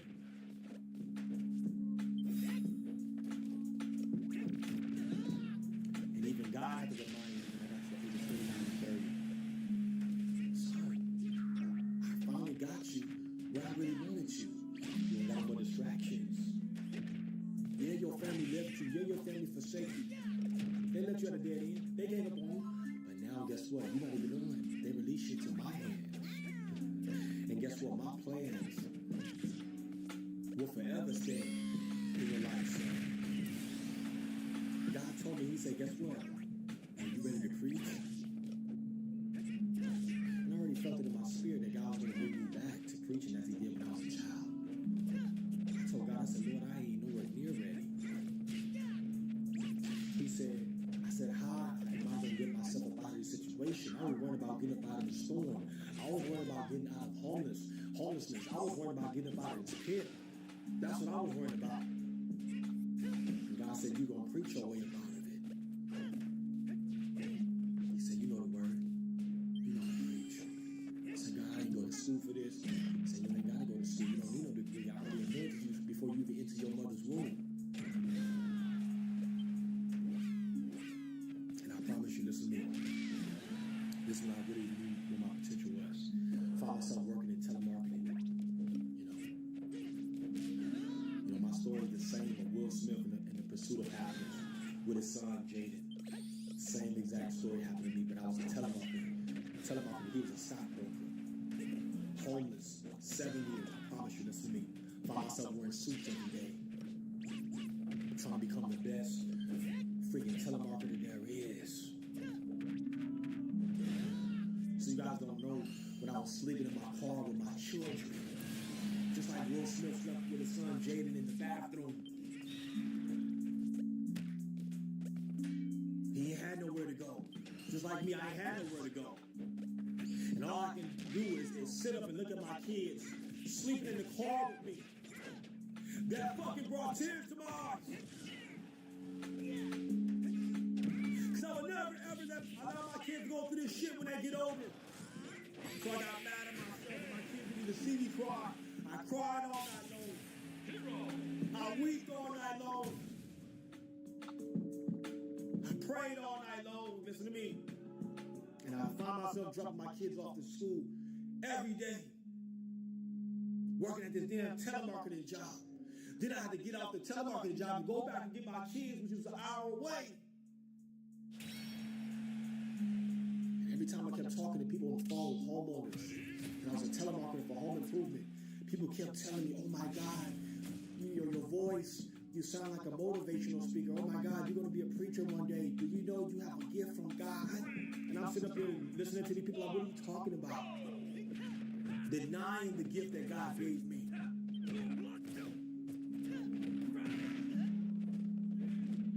Denying the anointing that God gave me. Are you serious? And people asking me, can you pray for me while I'm on this phone? And I'm up here trying to sell these people home improvement so I can get a meal for the day.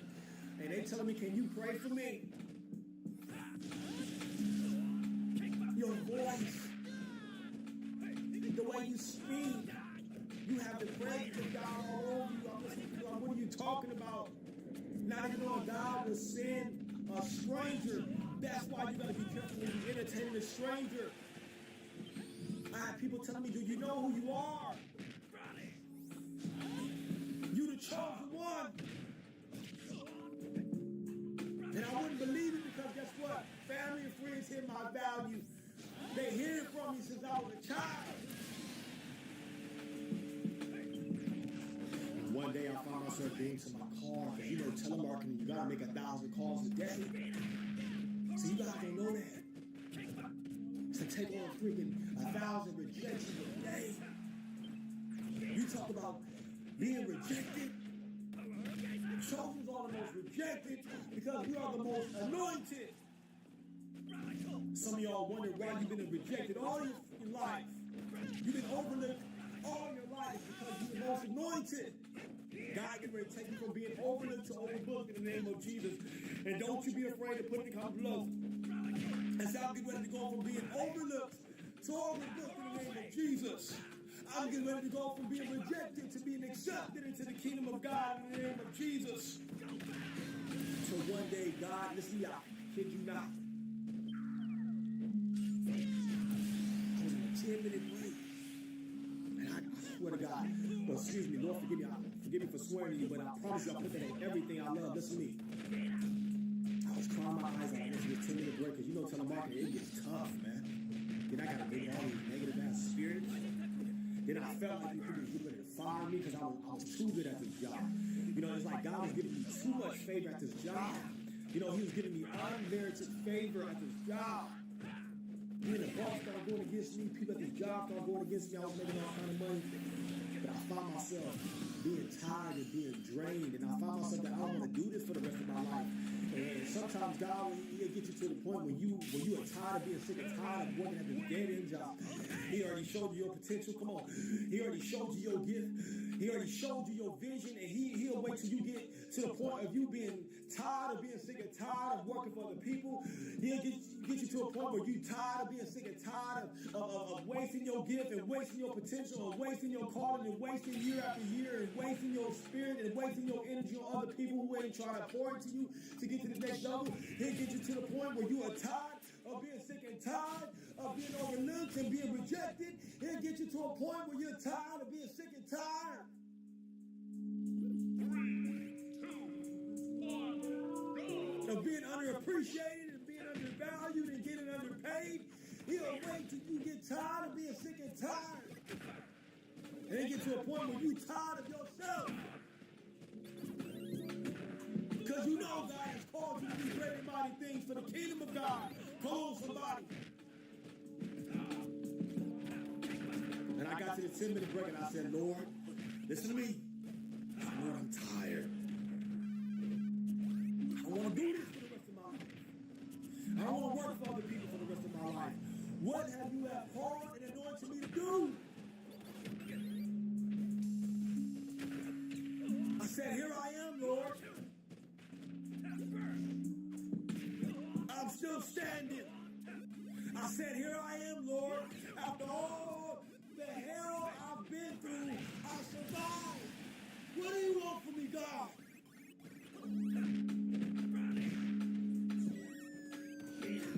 I promise you it got to the point I asked God, I questioned God. I said, Lord, why me?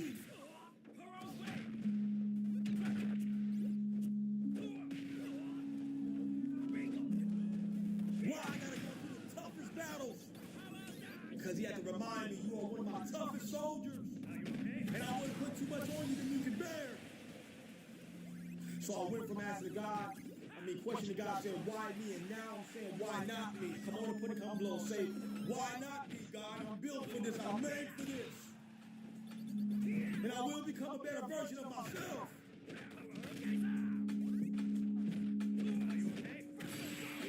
And I heard that small voice in my head. He said, look, man, make a short, inspirational message to the people out there.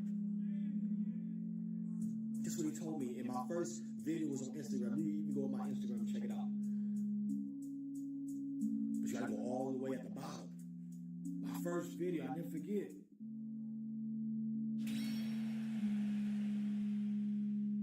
He said, I need you to put an inspirational video out on don't commit suicide. Keep pressing towards the mark. And I told him, I said, Lord, I'm gonna do it. Freestyle from the heart, from the spirit. Tell me why I did it. On my way back to the job. On my way back to the dead end job. Same job that left me at a dead end. And this dead end is getting ready to lead me to my expected end as I'm walking back to this second hellhole. I'm doing this inspirational video, encouraging people to don't commit suicide. That your current situation, come on somebody, is not your final destination. Come on and put it up and say my current situation. Come on. This is bringing me back to when I first started. And say my current situation is not my final destination. And I I was encouraging the people, motivating people, and I promise you, man. And I said, you know what? I'm going to upload this video when I, go back to my job. I have to wait till I get to my. I actually didn't wait till my next break to upload it. I went to the bathroom. I snuck to the bathroom because I was so excited about this video that I just put out. I didn't know the views I was going to get, the results. I wasn't worried about that. As long as somebody received this message, God said, don't worry about the views. Don't worry about the likes. Just do what I called you to do. Because you've been running from this since you were a child, son. And I went in that bathroom. Listen to me. I can't make this up. I didn't worry about the views. I didn't worry about the likes. And I went right back to that little cubicle. Went right back on the phone. Started making more phone calls. Not even knowing, even after that inspirational message, I got a little bit more fuel.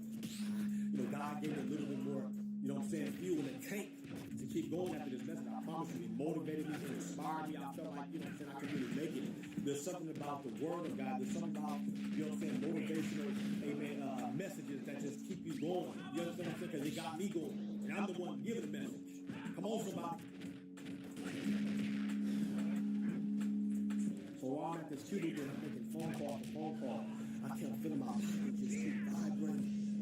It just uncontrollably. I'm thinking it's the school calling, about my kids, or, it's probably an emergency or something. God kept telling me, get back to that bathroom and get your phone.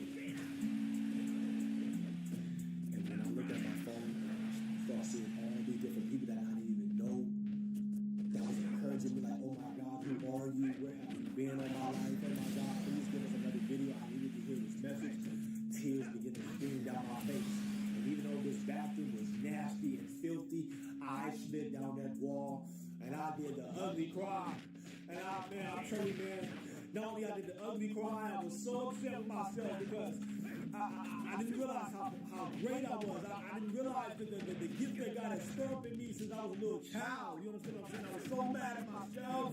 And I used that anger to rebuild my whole entire life.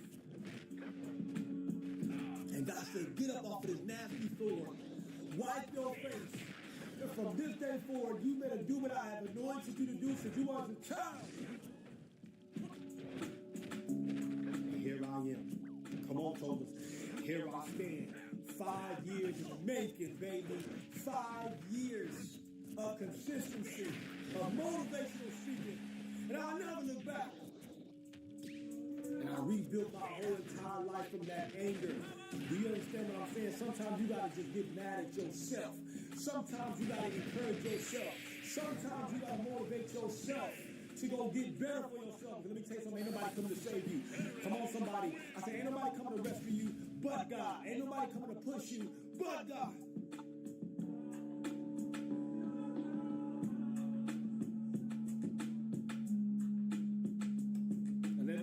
You the same thing God did for me. Let me tell you something. He'll show up, do it for you, man. But sometimes you gotta just get mad at yourself. Listen to me. What your grandfather did not break, what your grandmother did not break, let me tell you something. It's gonna break with you. And don't you be afraid to put a couple of say, well, my family did not break, what my mother and father did not break, what my grandmother and grandfather did not break. It's getting ready to break with me. You are the curse breaker. Come on and put them on. Say, I am the curse breaker.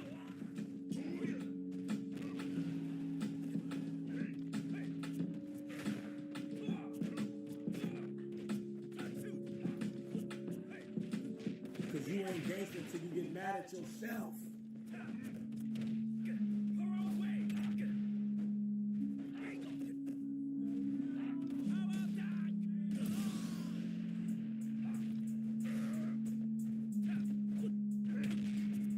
Gangster enough until you really rebuild your whole entire life from that anger, man.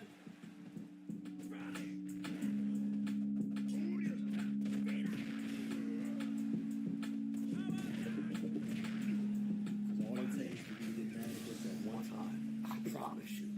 Come on, somebody. And it's okay to get mad at yourself. Everybody was too busy smiling in your face. Whole time they really want to take your place. And imagine when nobody mad enough to tell you about yourself, hey, what's wrong with you? Get your life together. But yet people wanted to see you fail. Because real family gonna tell you, hey man, get your shit together, you better than that. Real friends gonna tell you, hey man, hold your head up because you gifted, you talented, you anointed. Real friends gonna tell you that.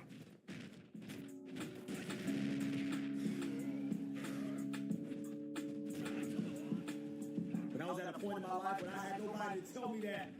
My grandmother wasn't here to tell me that no more. So I learned myself in the process of becoming what I really wanted to be. I know who is missing. You know how many people out there are afraid to become what God has called and anointed them to be? Don't you be afraid to come up and say, man, I ain't afraid anymore. Do you hear me? I'm not afraid anymore. Because everything you ever wanted is on the other side of fear. I said everything you wanted is on the other side of that fence. Because if you ain't pissed off for greatness, you don't want it bad enough. I got tired of being average. I got tired of being mediocre. Knowing I carry a spirit of excellence. Knowing I carry the oil of God. I said I'm tired of being mediocre. And hanging around with mediocre mindsets. I said you gotta get tired of hanging around people with mediocre mindsets. And mediocre spirits and mediocre dreams.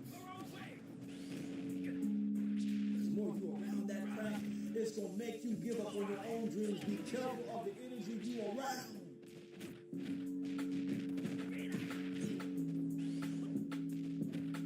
Because either people's energy going to make you or it's going to break you.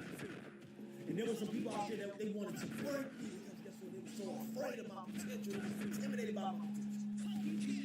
It all makes sense now. Oh, it makes a hell of a lot of sense now. Because guess what? I'm in it right now. And I get sense of fear on people. And some of y'all listen to me, even though we might be calm and cool and collective when we go into people's presence.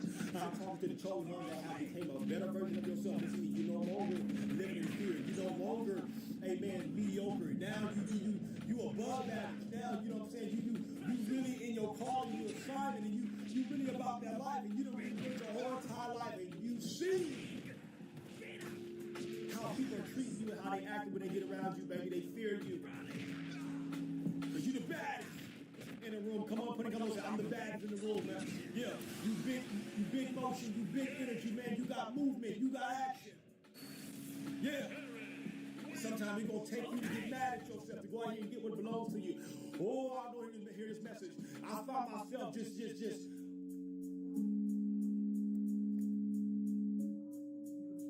I found myself about to give up on life. But before I gave up on life, God had to remind me that if I wanted to give up on you, son, I would have gave up on you a long time ago. I don't know who needed to hear that message. If God, if he wanted to give up on you, he would have given up on you a long time ago.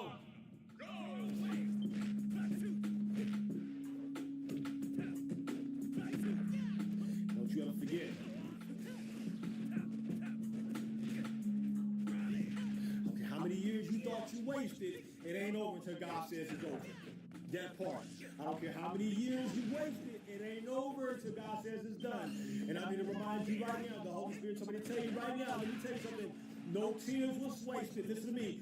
You working at these dead-end jobs, it wasn't wasted. Listen to me, man. God said your potential is not wasted. Nothing was wasted.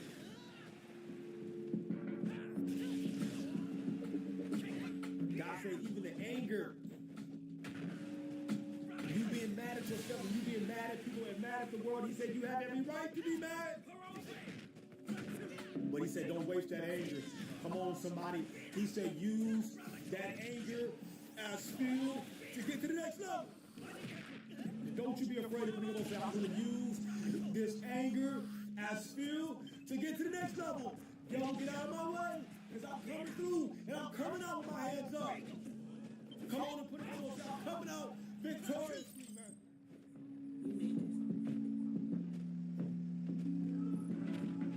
I'm coming out a better version of myself.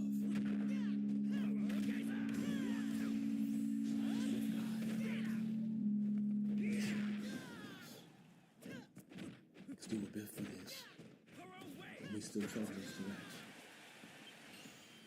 I made a playlist that keeps the party up till noon tomorrow. Keep it freaky, sweaty, and new. Nothing I've heard before.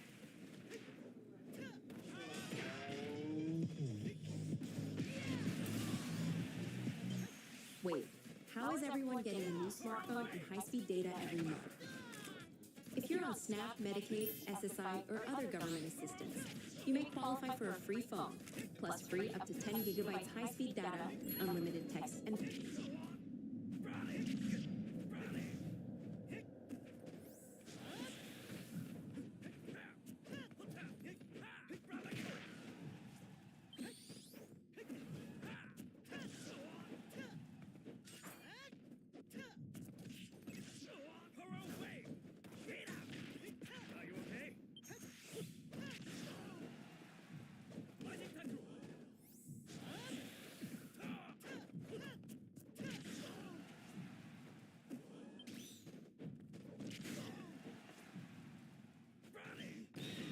I'm not gonna lie, this had to be the most chaotic day of Streaming University auditions yet.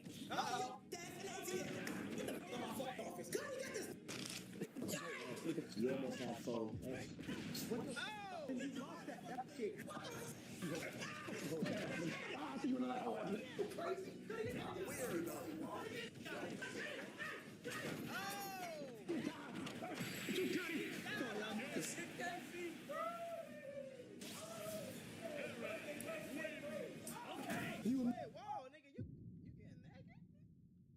Weirdo. No. Huh? Why you start stripping in front of? My size, I'll beat your ass. What the hell? The Streaming University tour continues, and Kai Cenat decided to go all the way to the opposite coast to see what Los Angeles had to bring. And boy, it did not disappoint. Not only were they silly and hilarious like most of these other days, but they did open up some interesting conversations and some situations that we do need to be monitored. Los Angeles auditions were not just about getting accepted into Streaming University. It was a live test of who could turn the attention into content, who could network with other creators, and who could use this moment even if Kai Cenat said no. If you're new to this and you haven't already, please hit that subscribe button. It's gonna go a long way for the channel. Help grow the community as we stay tapped into all the nonsensical controversies on the internet. Back to the video. So I think that the New York live Streaming University auditions exposed a lot of things to a lot of people. Exposed that they definitely need to bring some water because it's getting real hot outside. It exposed that people were very antsy. It also exposed how hungry people were as they were buying flights to come and do these auditions from states nearby. But I think one of the most important things that it exposed is that this audition and the entire process as a whole wasn't just your average everyday audition. This was a moment for you to make some content. In the totality of the Streamer University auditions, Kai Cenat's actual on-screen appearances probably made up a fraction of the entire thing. And now with that new information, those in Los Angeles weren't just asking Kai Cenat for a spot. They created something worth reacting to in that moment.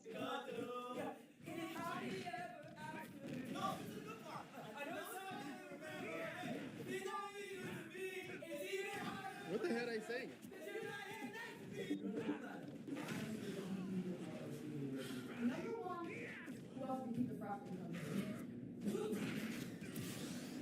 67% of bellies will go unflopped this summer.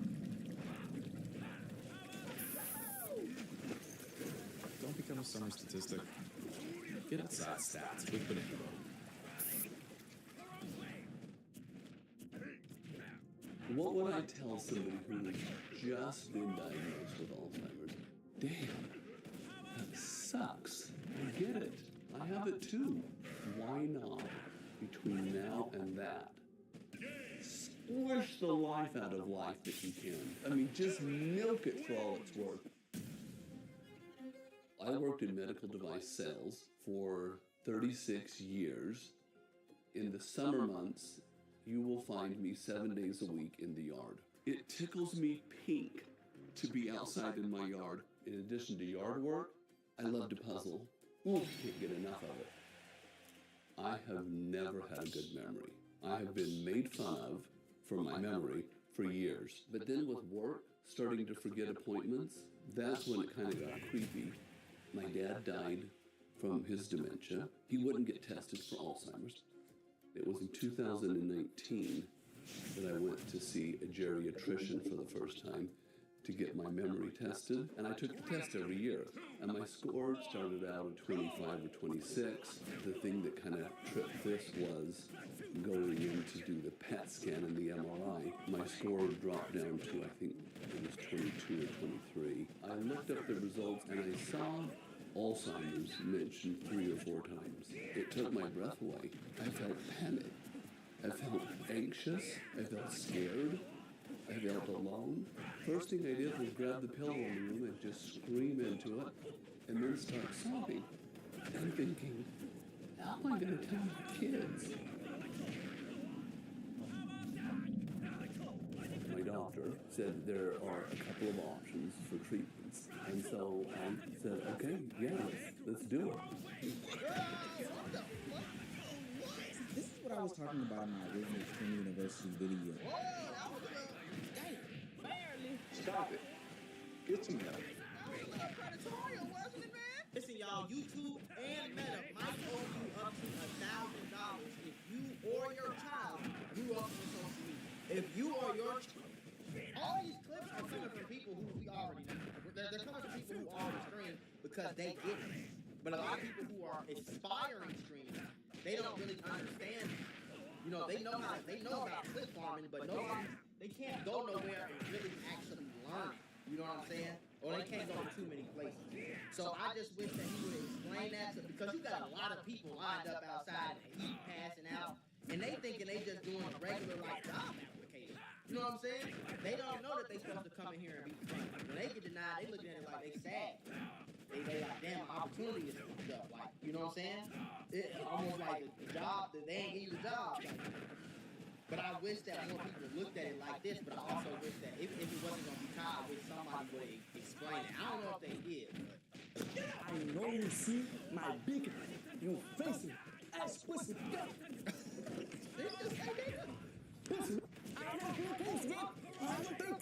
Camille getting rejected in New York and not putting on a disguise in order to come back into the event and get rejected again is the exact type of present that becomes content. Right. Come on. No, that's my grandson. No.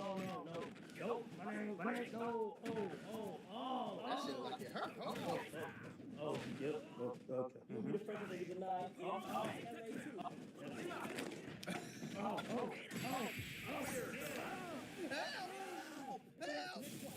Because it wasn't just begging for a spot, it was him actually auditioning to be on the set while playing a game. If I beat you in Connect Phone, you gotta let me in Stream University. Go ahead and block that for me, Kyle. Alright, I love you. Nah, sir. That was a good move. You almost had 4. That's... What the fuck? No, what the... Oh, Helen? Get your Connect 4 out. Helen, you lost that. Get your Connect 4 ass out. You win that. Yana flipped the script on him. She wasn't a contestant. She asked to judge the contestants. Let me see what you think of the next contestant. Okay, come sit right here. Wait, really? Yeah. Okay, yes, of course. I'll sit right here. Why do you want to get into university? Why do you think you're different? First of all, spit soliloquy. I have actually time. What was it you spit? What? Soliloquy. Spell it.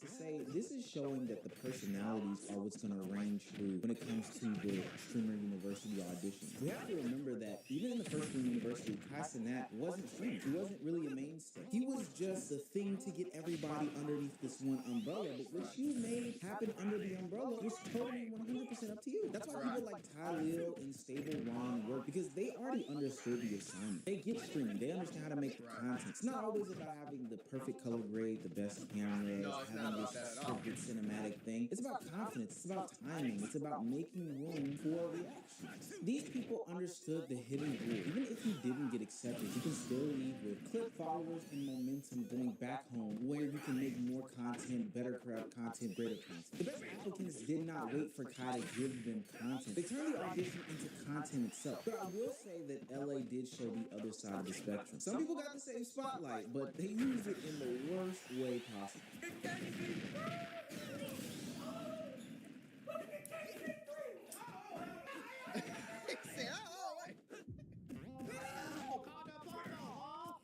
Why did he get that?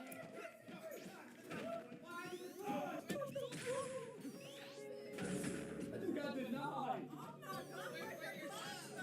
Yeah, I don't know if this guy thought that this was hit Streamer University, but maybe he just didn't get the messaging, because that's not the way to do it. I think that moment right there is the learning lesson, and I'll get back to that in 2 seconds, but it's also showing the separation between the content creators and those that just have access to the camera and want the fame and the notoriety, et cetera, et cetera. Yeah, for sure. But ain't nobody taught him. You see what I'm saying? Like, ain't nobody, like, that's the part where I identify at, because it's like, I remember, it's still a lot of shit that I'm ignorant to right now. You know what I'm saying? But I remember wanting to be a content creator and wanting it so bad and doing this and doing that and having a personality, but I didn't know what click farming was until like a year ago. KT tape increases blood flow to help reduce pain. Because you can either give up or you can tape up. KT tape, pro style pain relief.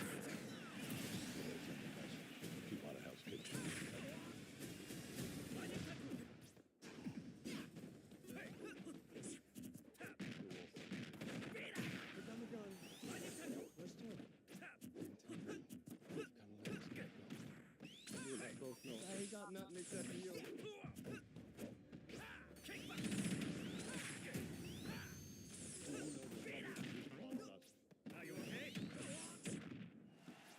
If that, you feel me? I didn't understand the economy. Like, I knew clips would do that, but nobody really explained it. Nobody broke it down into a science. That's why I try to give y'all sauce as much as I can on whatever I learn. I try to tell y'all, you know what I'm saying? And the game is to be sold, not told, nigga. So I got a course. Everything I learn, I teach y'all. Somehow, some way. I give y'all a free game on the YouTube, and y'all can go get the real game in the course. You know what I'm saying? But, like, I wish somebody would explain it to these niggas, because he don't know. He don't know. He just think he being funny. Shit, I don't know. I'm gonna do something crazy in that motherfucker. Go get a clip. Nobody really probably broke it down to the nigga and say, this is what you need to be doing. This is how you need to take advantage of your. But at the end of the day, that's not on Kai Cenat either. That's on you to figure that out. You know what I'm saying? So if something like that is to take it and make it to a learning lesson, you know, a teaching lesson. But remembered and noticed the guy who hopped on the table, took his clothes off, and jumped up and down and did monkey noises for Kai Cenat. But I'm gonna be honest with you, every single viral moment does not help you. Streaming University is about standing out, but there is a total difference between being entertaining and making yourself look like a liability. And I think that this is important because everybody believes that there's but Dean the Great at AB came on him. Content is something that should be platformed or that others want around. But some of the denials and some of the conversations that Kai Cenat had with some of the people that got auditions kind of tell an important tale. I'm next. I'm 30. Why should you be in Shii University so quick? Well, because I'm already a full-time content creator. I've been doing it for 8 years. I'm on YouTube. Amazing. Is your main primary platform YouTube? Yes. Well, are you aware that you haven't posted in the last month? When are you talking about on this podcast? Because right now, it's they ain't posted in a month. What type of tea? Like normal tea? Yeah. If you ain't posted, I feel like if you ain't posted in a month, you shouldn't even be allowed to audition. Are you okay? You get what I'm saying, though? Like, thing in 30 straight days? And you want me to, like, no, bro, you ain't taking this shit serious. You know what I'm saying? Most of these motherfuckers in the line ain't posted in goddamn it, I don't know how long. Feel me? We don't want that heavy universe. Okay. I don't necessarily agree with that, and I'm not understanding why everybody's acting like I'm too old to be doing this job. Do we not realize that every rapper, your favorite female rappers and your favorite rappers, after they stop rapping or playing basketball or modeling, they go and do podcasts and gossip? So I'm actually very young in the podcast and streaming space. Yeah, I do get what you're saying, Armand Wiggins, but at the end of the day, you are 38. No, but on a serious 38 Casanat makes it very, very clear that he is not with the gossipy, chatty-patty nonsense that goes on in the internet. What that means for us over here at the Unemployed News Network, us getting the Streaming University, I don't know. I don't know. Maybe I have to do a throwback and lean into my beginning phases of content when I was doing IRL stuff. But I think there's a reason why. People kind of forget, because it's been gone for a long time, that the media, whether it be mainstream or even independent media on YouTube, TikTok, Twitter, Twitch, I kind of dragged Casanat for the past couple of years. For a plethora of different incidents that have nothing to do with him, to the tune of now, if you associate any sort of thumbnail, title, or story with Casanat, you're guaranteed to get views, good, bad, or indifferent. And we've covered that ad nauseum on this channel, how those misrepresentations are ultimately detrimental and even evil for the image of Casanat. So I could understand why he would not want these messy types of content creators near Streamer University, whether he was joking or he was serious. And I do think there's a little bit of seriousness in there. And he continues the pressing of the messy issue when streamer Snowcone came to sit down in front of him as well. Why are you being so messy on the internet? Within the past month? Yes. Me? Yes. To the best of my knowledge, I've been great this past month and I've been working really hard to be. You've been a little bit messy with situations happening online, and you've been saying a lot of people's business. You're right. It's not. You gotta stop doing that, no matter what's going on. You're right. You know what I'm saying? You can't be messy. You gotta make it all better chicken, you know? Now, if I'm not mistaken, Snowcone is a Streamer U alumni, and she's. But don't everybody, I'm always put it back on that is, don't everybody do that? Am I tripping? Don't everybody do that? I need a recharge playlist with classic R&B, soul, and no kids music. When something crazy happens, bro, everybody gets on stream and react to it. Black Boy Max got on stream and reacted to you know, the whole girlfriend and her cheating on her cousin. The whole streamer community reacted to that shit. You feel me? When Soulja Boy said something about DDG reacted to it. Like, you know what I'm saying? Like, everybody kind of do that, bro. So, if anything is going on, everybody always go put their 2 cents in, react to it, respond, react to it. Casanat do reaction. You know what I'm saying? Everybody do reaction, bro. When the whole, I'm trying to think about something that happened. With Tylil, that was a reaction. With, when Jay Cinco got in a beef with DDG, niggas was reacting to that. They was, like, you feel me? I feel like everybody do that. I don't know. That just happened maybe a couple weeks ago. Casanat isn't just filtering talent, but he's also filtering the energy that surrounds you. You're bringing up people's lives as a way to get your content popping or lit, especially stuff that could have stayed private that had nothing to do with you. It's looking kind of shaky for you. And speaking of energy, this is where that whole Adrian Broner and Dean the Great situation, is that what we're always calling it, comes into play at their audition. I'm not gonna drink, but I gave you the money to secure my insurance. If I drink, I lose the 100. Fuck that shit! Okay. Okay. No, stop bullshitting me. Listen, I had money a long time ago. I ain't gonna lie. No. Hey, bro. That's some real shit, though. No liquor, no lust, no nothing. As much as you may not like Dean the Great and Adrian Broner, I'm not gonna lie, there is a small bit of entertainment value to what they do. I ain't gonna lie, they got me hooked to that Young Miami song. Spin that shit. Hey. But that does not mean that they bring good energy around them. Like Casanat said, the lust and the liquor and all these things is not a good look, to be quite honest with you. But y'all, all that shit is cool, but the Shii was on the Streamer University last year. We done seen him do the craziest shit with girls, bro. We done seen him beat girls, whoop girls, all type of shit. So it's like, yeah, true, but it's like that nigga was on there. So it's shit. If I'm these two niggas, and all three of these niggas got some Diddy in them, y'all know how I feel. You feel me? They called that Popo. They need the Popo called on these niggas. But if I'm one of these two niggas, I feel like, well, shit, y'all had the Shii on there. He do the same shit we be doing. Every day you scroll down the TL, there's a video or some sort of image of them doing something handsy or aggressive with some woman. It's hard to really defend. He even gives them the opportunity to change when it comes to the way that they act. But apparently when they're in the lobby of Streamer University auditions, they're not doing a great job proving that they've changed.